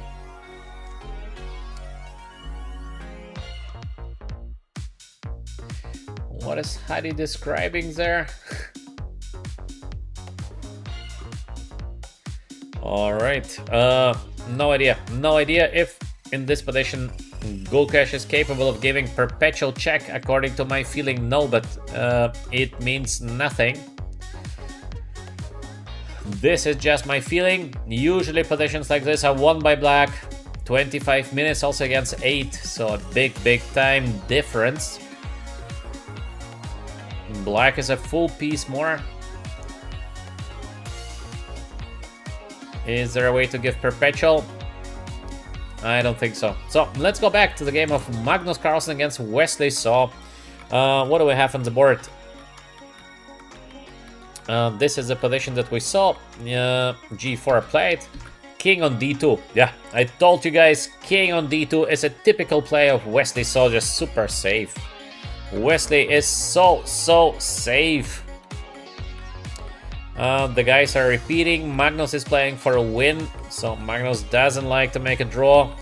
And Magnus continues playing for a win with move knight on b5. Yeah, Magnus is a little bit on tilt, I would say, because he is pushing. I think under normal circumstances, Magnus would just make a draw because it is too much draw here to play this for a win. Wesley Saw is also an opponent that is so hard to beat because Wesley is so solid.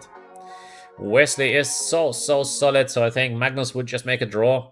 But now, after this 4 losses, Magnus even tries to take the smallest chance of, in theoretical, something happening on the board. At the moment, I don't know what should happen here, that White would lose the game, but let's see. We have 15 minutes for Wesley, so quite a lot of time on the clock. We have 18 minutes for Magnus, so the time is more or less similar. Alright. So, Kamer against Firuza. We saw Kamer with this much better position. Rook on d2 was idea, rook on h2, queen on c7. Trying to be safe on the 7th rank makes sense. Queen on d8, attacking the pawn. Whoa, what is that? Rook on d2. Kamer finds no way to win the game straight away. Plays rook on d2, queen goes here, rook g2, bishop a4. Okay, bishop is doing well. For the moment, I don't understand very much this kind of rook g2, rook h2, rook d2. What is the plan? To have bishop on a4, okay, is clearly good for white, so this is beneficial. This is what I understand, but what is the plan? What is a master plan of Vincent Kamer in the current position? It feels like white is doing much better, of course. But this kind of rook h2, rook d2, rook g2 play is more random than a reminder of a clear plan. So yeah, let's see. Let's go back a couple of moves. So we had this position here, rook on d2, queen c7, provoking, and rook on d2. So in case I go somewhere with a queen, there is rook on f7. No threats, yeah. Maybe. Okay, in any case, now the bishop is on a4, so this is good for white. Maybe Kamer can try to transport the knight from c3 to g4 potentially. Maybe this is possible. Knight from c3 to g4. Yeah, this would be over, but how to get the knight on g4? It's a long way. This is a very long way for the knight from c3 to g4.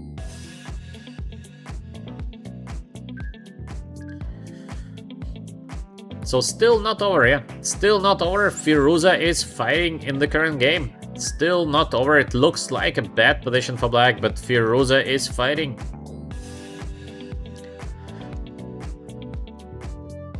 Kamer pushing. Firuza is defending. Let's go to the game of Gukesh against Pragnananda, and no perpetual check. No perpetual check, so we have the move c takes d5 played. Hadi is saying rook f7 is always there. I don't see a potential threat on the h file. Yeah, Hadi, you're right. There is no threat, but it is more of a positional threat there because white has much better structure in the game of Kamer against Firuza. Maybe nothing direct, but positional. Gukesh with 5 minutes left on the clock. Piece down. Okay, this should be over. This is too much. This is too much because, yeah, d6, I also thought so. No checks, no nothing. d6 on the board, the last stage of the game. If we get the knight on c5, it is over, but it seems also to be over now. Pragnananda is winning the game. What a game. What a game. Gukesh is giving the rook for compensation. To my understanding, it was not sufficient compensation, but again, I might be wrong. And yeah, Pragnananda wins quite easily, but Pragnananda is calculating so well, because if you take a look at this position, Pragnananda plays within 2 minutes, taking on e5. Take a look at that, so complex everything here. Takes is easy, this is normal, and e takes d5. Good move, good move. This is not an easy play, e takes d5, because so many checks from everywhere. So, good play by Pragnananda, fully deserved victory over Gukesh, and he should have won as well the first game. Gukesh was lucky. He managed to trick Pragnananda in basically a lost position. Now, no more tricks, no more tricks. Left, I think, for Gukesh, just 4 minutes on the clock. There is no extra time after move 40, so time trouble is really dangerous in this very weird time control that the guys are playing. Is there a hope to survive here with white? I don't think so. I think this is over. Yeah. So yeah, this is just over here for Gukesh. I see in the chat Alex is saying apparently King B1 was a huge mistake according to Engine. Yeah, well, according to Engine, we all are making huge mistakes every move we play. So engines are too powerful to play against Engine or with Engine is same as running against a car. Queen goes to g3. Can I come back? Or should I do it over b3? Is there a trick for Gukesh, or he just played a random move? In case of knight on b3, what is gonna happen? I would like to play a knight on c5. Maybe something bishop g7, but it doesn't work. I don't know. I think that's it. I believe that's it. That's it. Pragnananda is going to win the game. It feels like there is no more attack left here for white. Black has to find 2-3 precise moves, and it is going to be a resignation to bring the knight into the game. Looks like most logical to me. Maybe again I'm missing some cool tactics by white, but maybe something like bishop takes h7, is it possible?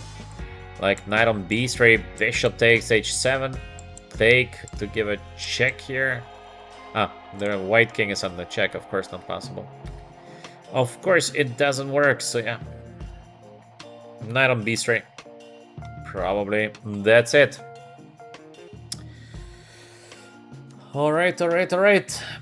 It looks like a lost position. Wesley Saw against Magnus Carlsen. They keep on moving in this endgame. They keep on moving. So Magnus, of course, is very strong on this kind of keep on moving, but it feels like a draw. Feels like there is no real idea to play here for a win with the black pieces, because symmetrical. Everything is so symmetrical. 14 minutes for Wesley Saw, now 11 minutes for Magnus. Magnus is trying to find a chance, yeah.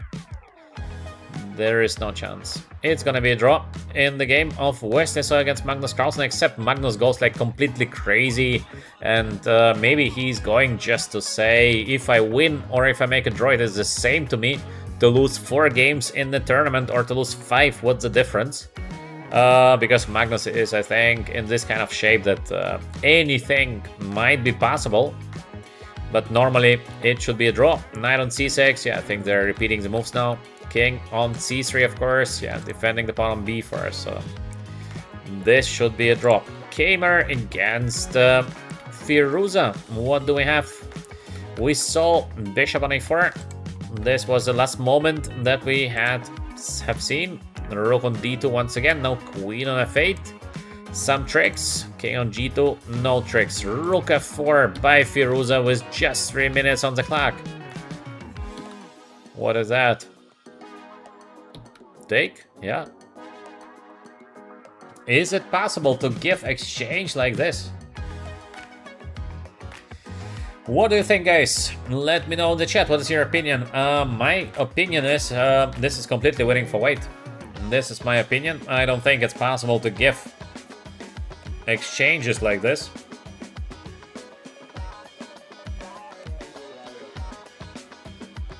But maybe. To my understanding, this is just a winning position for white. Personally, I believe we should change the bishop. Because why not to change the bishop? So black takes, black takes. Now there is this f3 push, but still nothing happens after f3, so we can play something solid. Maybe queen might go over h6, so we need to get the knight into the game. What could be the best way to get the knight into the game? Maybe even e5 is working, but not 100%, so e5 a little bit dangerous. So he wants to give me f3 check and queen h6. How can we stop this f3 followed by the move queen on h6? Is there a way to stop it? There should be a way. I understand that, but maybe from practical point of view, not so easy, even though I think even knight on d1 is enough to be better here with white, because in case of f3, we just go back. Queen h6, we have this knight on f2. Covering all the squares. Must be a win for white. Must be a win. Kamer, still 17 minutes on the clock, so a lot of time for Kamer. Bishop d7 looks like the easiest way. So yeah, it's gonna be, I think, a win for the German player here. Firuza had a fantastic start of the tournament, but now it seems like things turned for Firuza. Let's go back to Wesley So against Magnus Carlsen. The game continues. Magnus is just trying to use I don't know what, because it makes no more sense. Knight on a7, what is the idea of that? Wesley just keeps on waiting. Wesley just waits, yeah. Why not? The game goes on. Still a complete draw on the board. Gukesh against Pragnananda. We saw the position after queen on g3, knight on b7, not knight on b3. Bishop c1 attacking the queen. Queen goes away. Queen goes here. Everything is under control. Bishop on a6 out of nowhere by Gukesh. Is it a good play? Yeah, why not? There is no more good or no more bad play here, I think, for white. Because in any case, it's gonna be a completely lost position, so Gukesh is trying with the last trick to turn the game, but it's not gonna work. This is not gonna work. We have always this bishop on f5 check. Knight can go to e7, f6. This knight can go to c5, yeah. This is just over. So Pragnananda with a win against his countryman, against the world champion Gukesh. Let's go back to the game of Kamer. Exactly, bishop d7 as we saw it. Knight on g5, and my idea is knight on d1. I think it is so safe. This is like so safe to play this knight on d1. Let's see if Gamer is going to play the move knight on d1. Also, knight on d1, it would be like a typical Gamer play, I think. Very safe, everything is under control. King on f1. I guessed it wrong. King on f1. Well, I tried to be Gamer, it didn't work. King on f1, of course, also very safe option. Queen on e8, where is the queen going? There are some strats. No.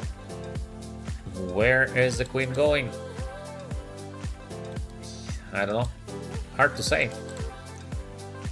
Maybe idea is to get the king on f7 and then to play queen h8. Could it be? But the f4 pawn is hanging. This is a completely winning position for white here.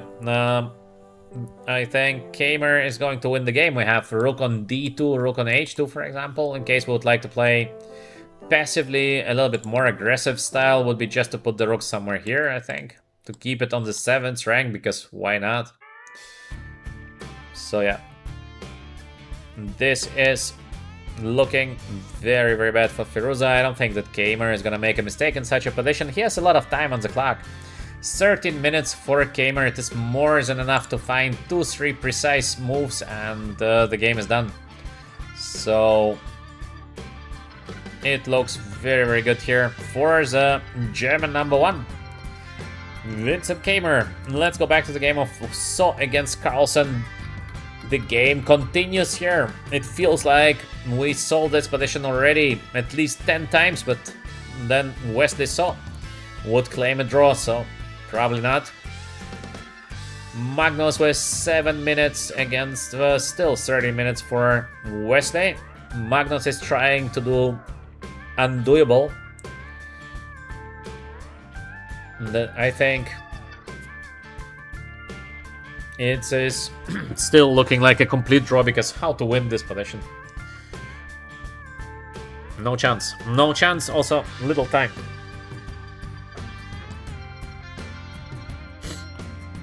Too little time left for Magnus Carlsen on the clock.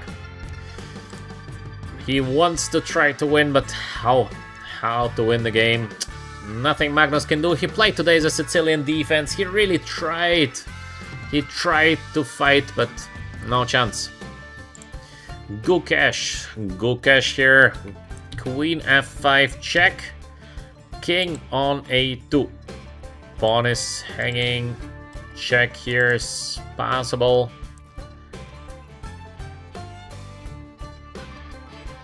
Queen takes the pawn. Why not?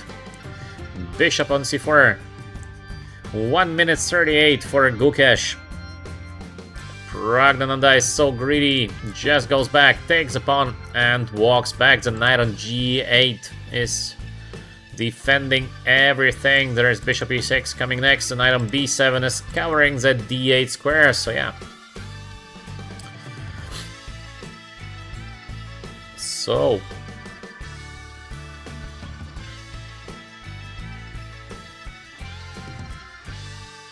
no way to do something here for Gukesh. That's it. Pragnananda with a win. Gamer, queen e8, still considering his options quite long.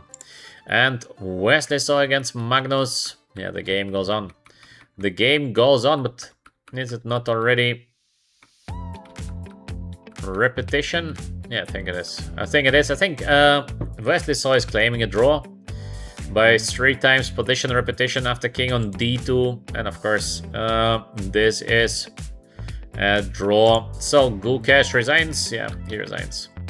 After the move queen f5, just over for the current world champion Gukesh, who gave a rook, got some compensation for it, and still lost the game. So what do we learn from that? Don't give your rooks. Don't give your rooks for free. Nice win for Pragnananda. Congrats. Let's check now Gamer. 10 minutes on the clock for Gamer. The time is running down, but the position must be a winning one. So, rook here or rook here? This is a question.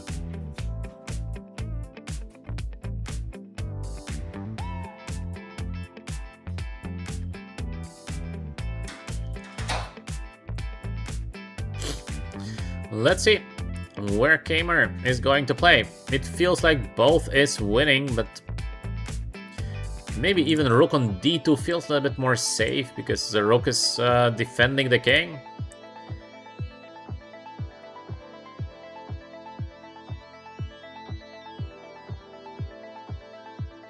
Gamer is already...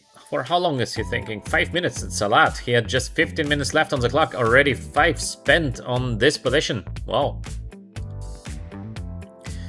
Alexander is saying Prague is in a great shape. Yes, Prague is in a good shape indeed, but overall, during the last years, the Indian players are not showing great results. At some moment, Iragassi, Gukesh and Pragnananda, all of them been in the top 10 of the world, and now I think just Iragassi, maybe not even Iragassi, is in the top 10. So last year something happened to the Indian players. They started to decrease on average, and what is strange, all the Indian players are starting like going down at least by 20-30 points, which is quite a lot at the top. So I don't know what happened to the Indian players overall. To Gukesh is just a disaster, but to the others, I don't know. We have Wesley So and Magnus Carlsen with a draw. Yeah, exactly as we said, there is no way to play this position for a win, so both players are shaking their hands. It's gonna be a tie-break between Wesley So and Magnus Carlsen. Magnus, of course, is a beast in the Blitz games, but as well, Wesley is very, very good. And they are playing this kind of hybrid with 10 minutes versus 7, so it's a crazy time control where Black needs to hold and White needs to win. It's very strange Armageddon game. Hari saying, do you think Gukesh became a champion by luck? I see all players are stronger than him, or it's a ding situation again. I don't know, Hari. Okay, usually you don't become world champion by luck.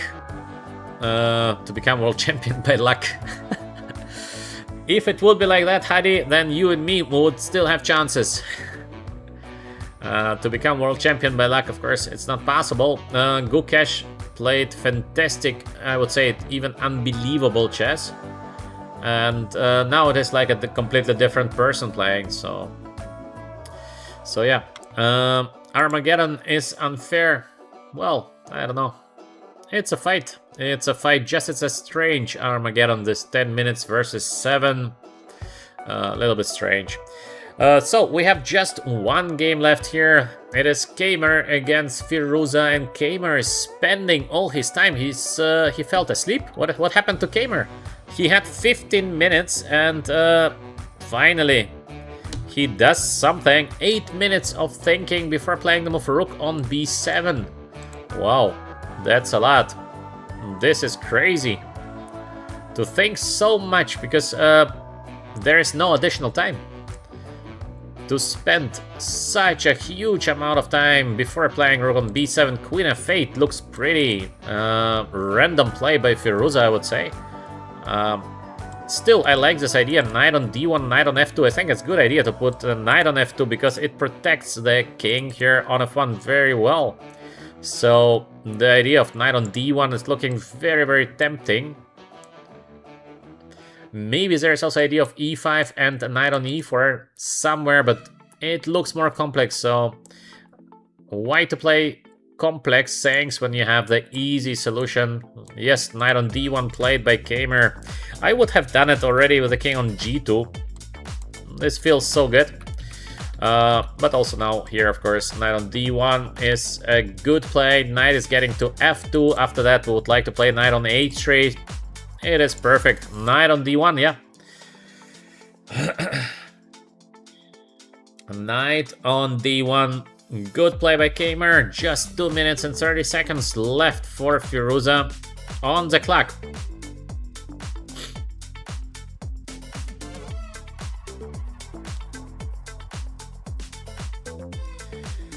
So yeah.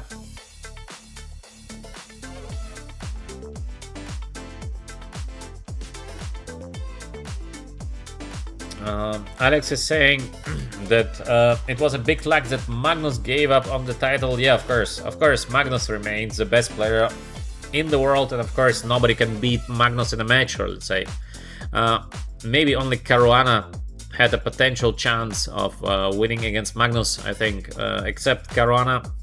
Nobody even has a slightest chance against Magnus in a match, but Magnus had enough of competitive chess and he said, okay, I'm just gonna enjoy my life. Makes sense, because a world championship match is taking so much power.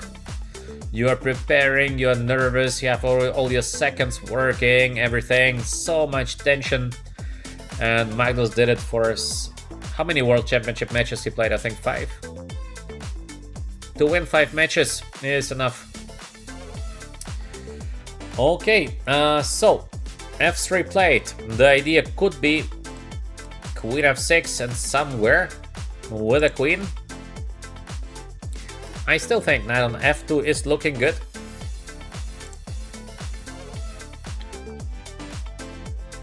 This play is just looking so solid. Maybe somewhere to play e5 first, but I don't know. This move e5, it could be a good play, but somehow I don't feel for it. I don't know why. Yeah, knight f2. I would also play the move knight on f2. It just looks good. So safe, so good. Queen on d8. There are still no entry squares for the queen, which is good. Queen on d2, not so dangerous. We have a lot of different defenses here for white. Queen f4. Is it working?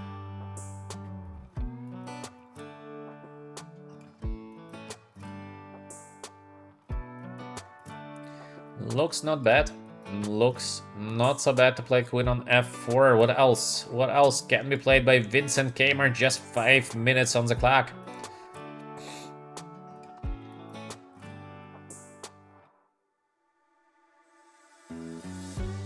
It feels like white should have many winning continuations, but queen f4, yeah. This is the most logical. Queen f4. Because we have the threat of rook on b8, we have the threat of queen on c7. To change the queens is equal to winning the game, because endgames, of course, are completely winning for white. Bishop on d6, provoking the move e5. Firuza is fighting. Firuza is fighting, but I think Keimer is gonna make it. Just to go back. Is it enough to win the game? Very safe move, queen on d2. e5 is also good, but I would play the move queen on d2, I guess, because no threats, no nothing. So safe. And Keimer is usually safe. Keimer likes to have this kind of no stress situation.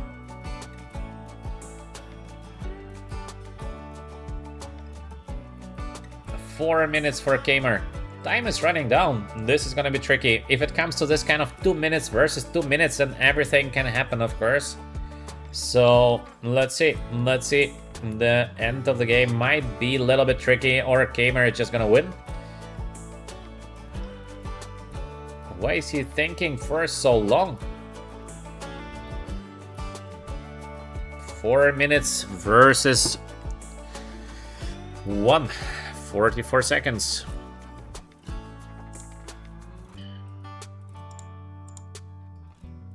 Queen is under attack, so this feels like a win, but why not queen on d2, just to have this pin here on the d file? Keimer is thinking so much. There is something that we're missing, I'm sure, because he sees something. He sees maybe queen h4 is an immediate win or something like that, but this feels strange. We are missing some ideas that Keimer sees. I don't know what it is. e5. Well, this is very surprising. Why to play the move e5? Of course, it is still a winning position, but why to play it? He wants potentially to play this maybe rook on b3, rook on d3, etc. It is a win, but why to do that? Or king on e1, queen on d2, but It looks like a win again. King on e1, maybe. But why to play like that? It's so easy to miss something here with white, and then the things will get not so simple any longer. I think king on e1 is the idea of gamer, because we quit the queen, but there is this check on a5, rook on b3. All right, even safer choice, but now the beautiful rook on b7. Where is white's beautiful rook? Idea is rook on d3, then knight on e4, knight on g4. Of course, it is still a win for white, but I don't like the way the gamer is playing. The last couple of moves, I think he had easier choice. Firuza, just 1 minute on the clock. How to get a counter chance? Idea of white, just to play this rook on d3. So with black, can we get the queen somewhere on the h file? No, but the idea is queen on a4. Maybe, because the queen is getting to c2. So this is the idea of Firuza, not bad. Quite a nice play, I would say. On the other hand, can we give a check and then try to checkmate like on the h file, then knight on f7. Okay. Fight. The fight goes on. It is not over. White, of course, very close to win the game, but Firuza is fighting. Still to play rook on d3 looks like it is the best. We can expect gamer playing the move rook on d3, I would say. 2 minutes for gamer versus 1 minute and 14 seconds. Gamer seems like he's exhausted, he's tired. Because this is weird to think so much. It is too much. It is just too much. Rook on d3, as expected, queen on a4, probably. Otherwise, why to play the move queen on d7?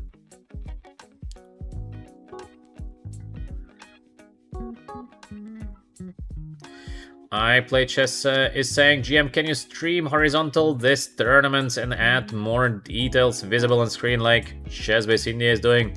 Yeah, I Play Chess, I was thinking actually about it. Maybe it's a bad idea, but the problem is because I usually stream always vertical, so in case I change to horizontal, I think YouTube is irritated then a little bit when you're changing the format and basically 0 people see that you are streaming. By the way, I Play Chess, we did it once I already been streaming horizontal. Maybe you missed the stream, but I already did it.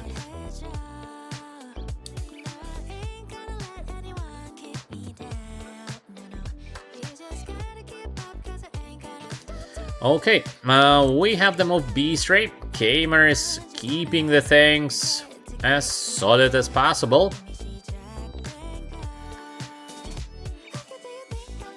30 seconds for Firuza. 2 minutes for gamer.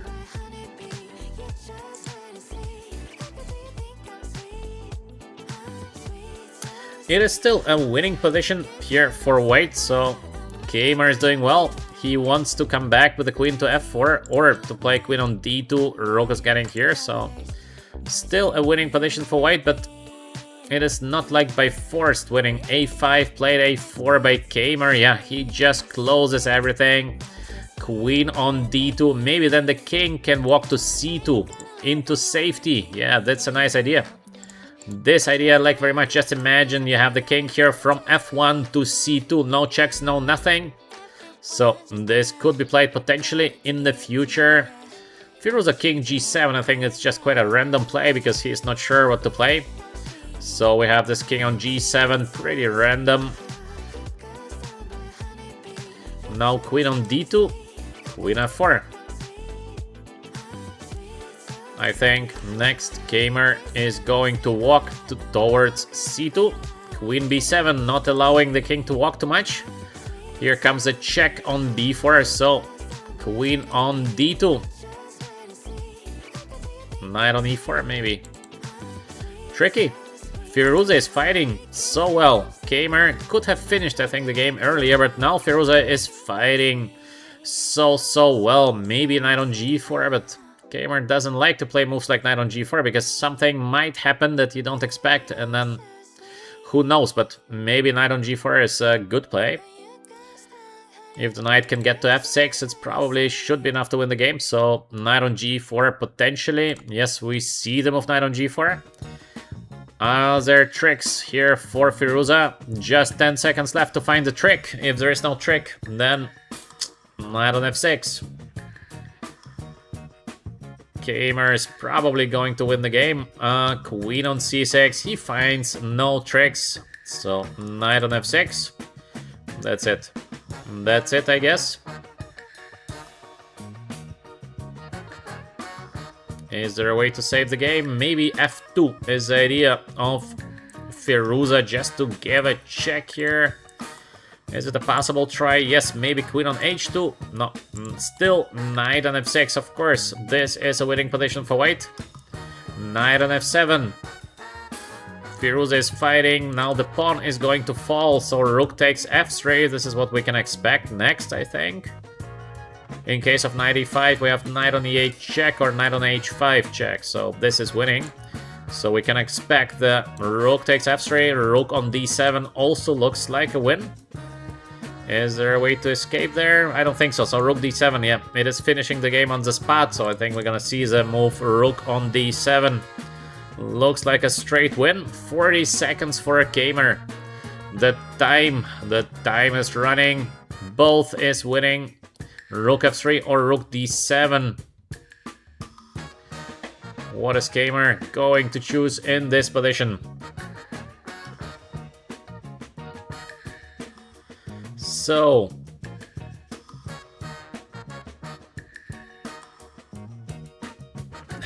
I see Alexander is today in a good shape.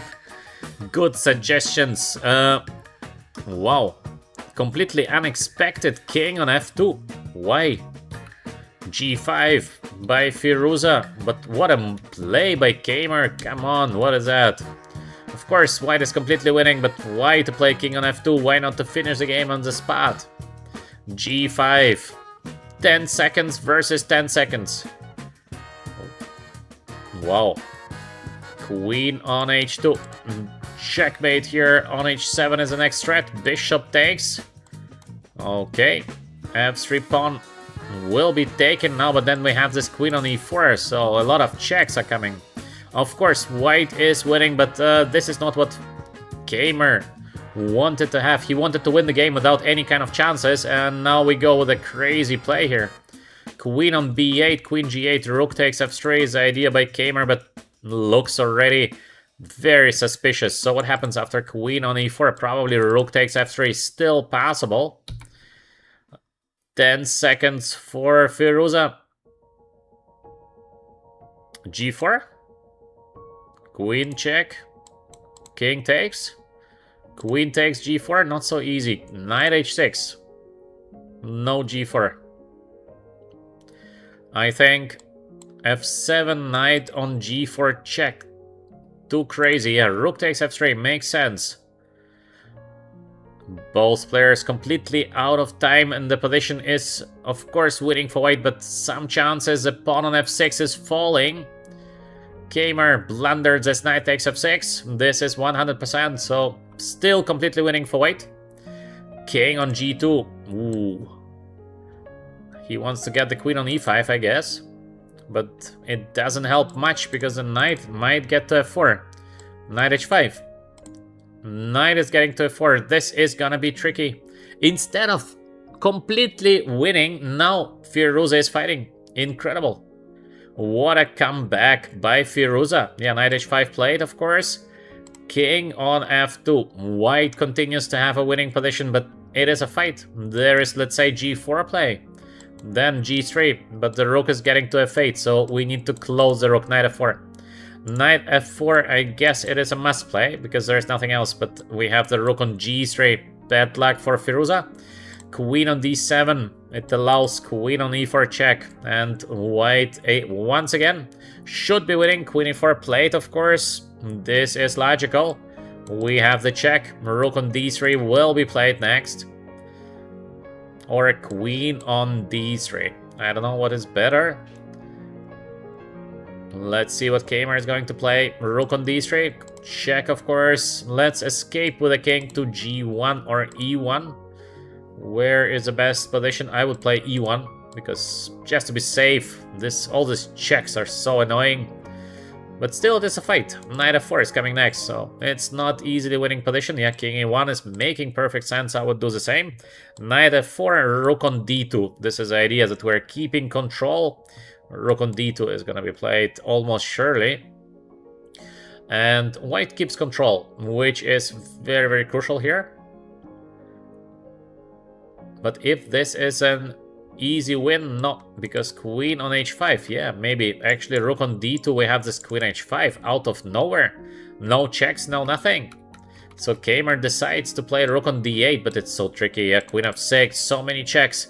Firuza is outplaying Kmart in completely lost position. So Firuza should have lost the game long time ago. And it is a huge fight now. It is a huge fight. What a knight on f4, so...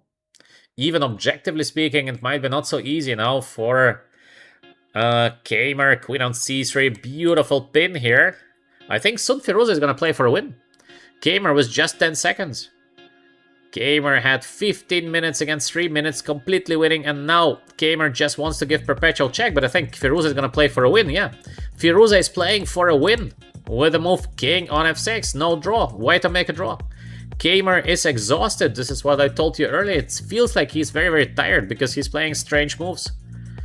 And Firuza in completely lost position. Now he's playing for a draw. The pawn on b3 is going to fall. This is crazy. To win this kind of game with the black pieces, this would be just unreal. This would be too much. If Kmart is going to lose the current game, this is insane. I think, of course, he can give a check. But I think Firuza wants to win the game. This is just a draw. Yeah, he wants to play for a win. Queen on b3. No draw. No draw here in the game between Kmart and Firuza.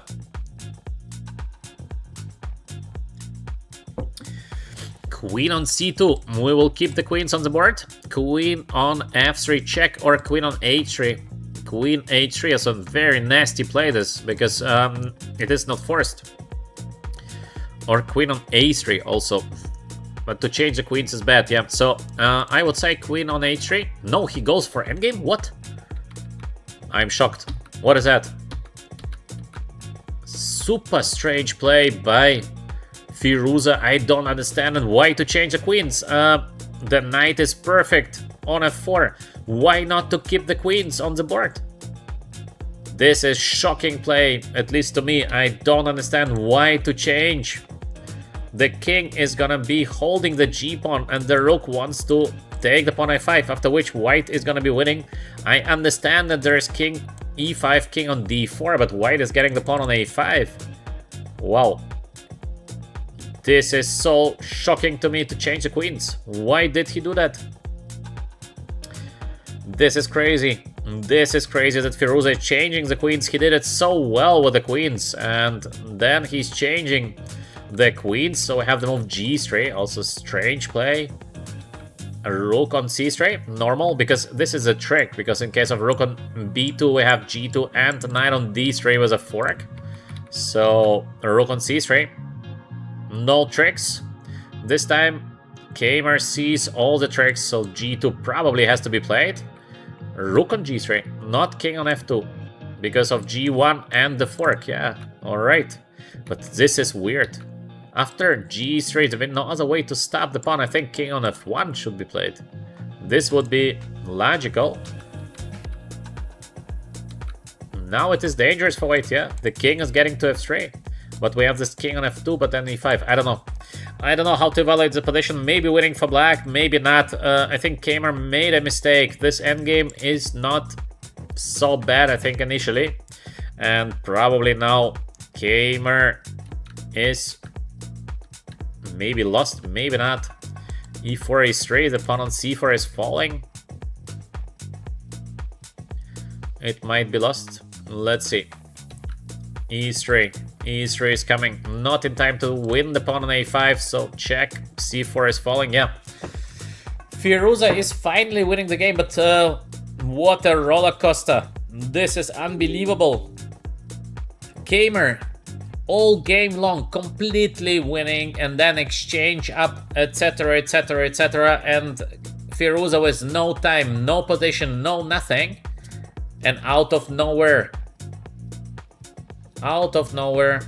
Kamer starts to make blunders, mistakes. Yeah, he's too tired. He's just too tired. Vincent is too tired. What to do?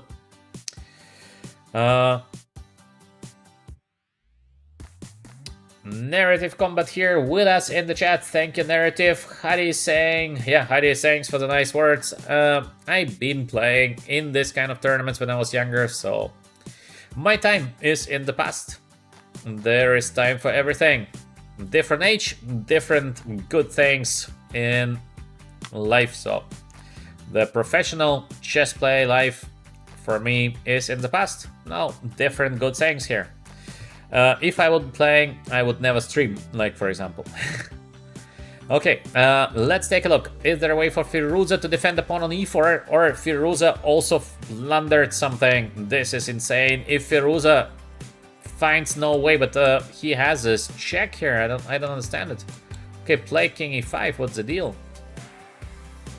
He plays knight on d5 and c4. King here. Is white in time? Who knows? So difficult to see. Who knows? c3 is must play. Yeah, this is clear. This very nice idea. King on b3, knight on b4. Beautiful idea by Firuza. He finds a very, very tricky way. Wow, what a fight. What a fight.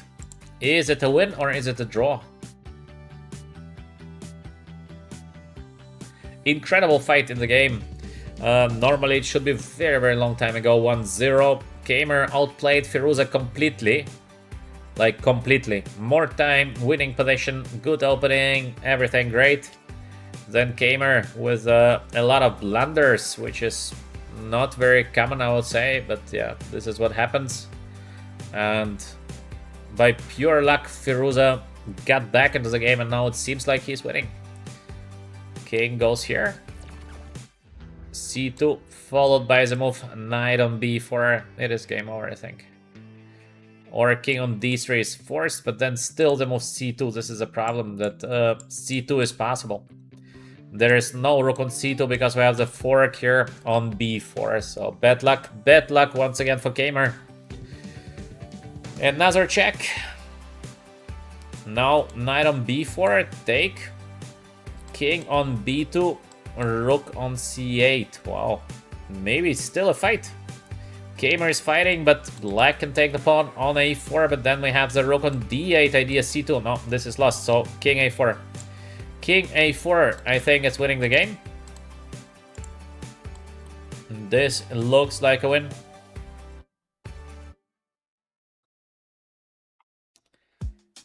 Maybe not, because of king on d3. Wow. This would be incredible. King a4, king on d3, and what's the idea? What is the next play by black? King on a3. Or king on d3, of course. Maybe it's again a draw. No, it's not a draw. King takes. Knight on b4. King here. King here. And then I play king b2. And I get the ape. I promote the ape pawn. Wow. What a study-like endgame we have here on the board. Is this a draw or is this endgame a win? This is incredible. So to take is 4 looks normal. Rook a8, very smart play here by Kamer. He's not allowing Firuza to play king on b3, and now it seems like it is a draw because what is there to be done? No king on b3, no threats. Knight on c6 feels like the only play. King on b5. King here. Rook on c8, even better. Yeah, it is a draw. Finally, it is a draw. What a roller coaster game. Incredible. Incredible game. Completely winning for Kamer, then completely lost for Kamer. Finally, it is a draw. What a game. What a game. Kamer, very lucky, very lucky in the end to hold the game here. And yeah, it is a draw, but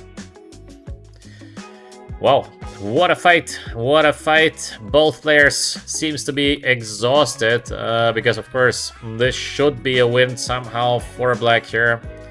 Of course, I don't know how, but it should be winning. Somehow it feels like a winning position, especially here.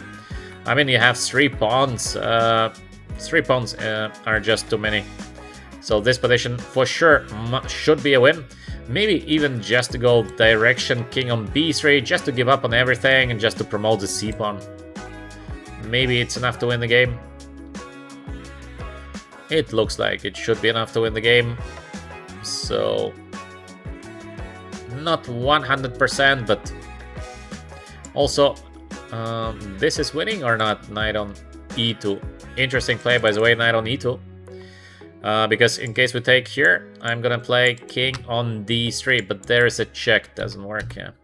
If I play knight on d4, he takes, I go knight on king on here, then rook e5, and white is just in time, I think.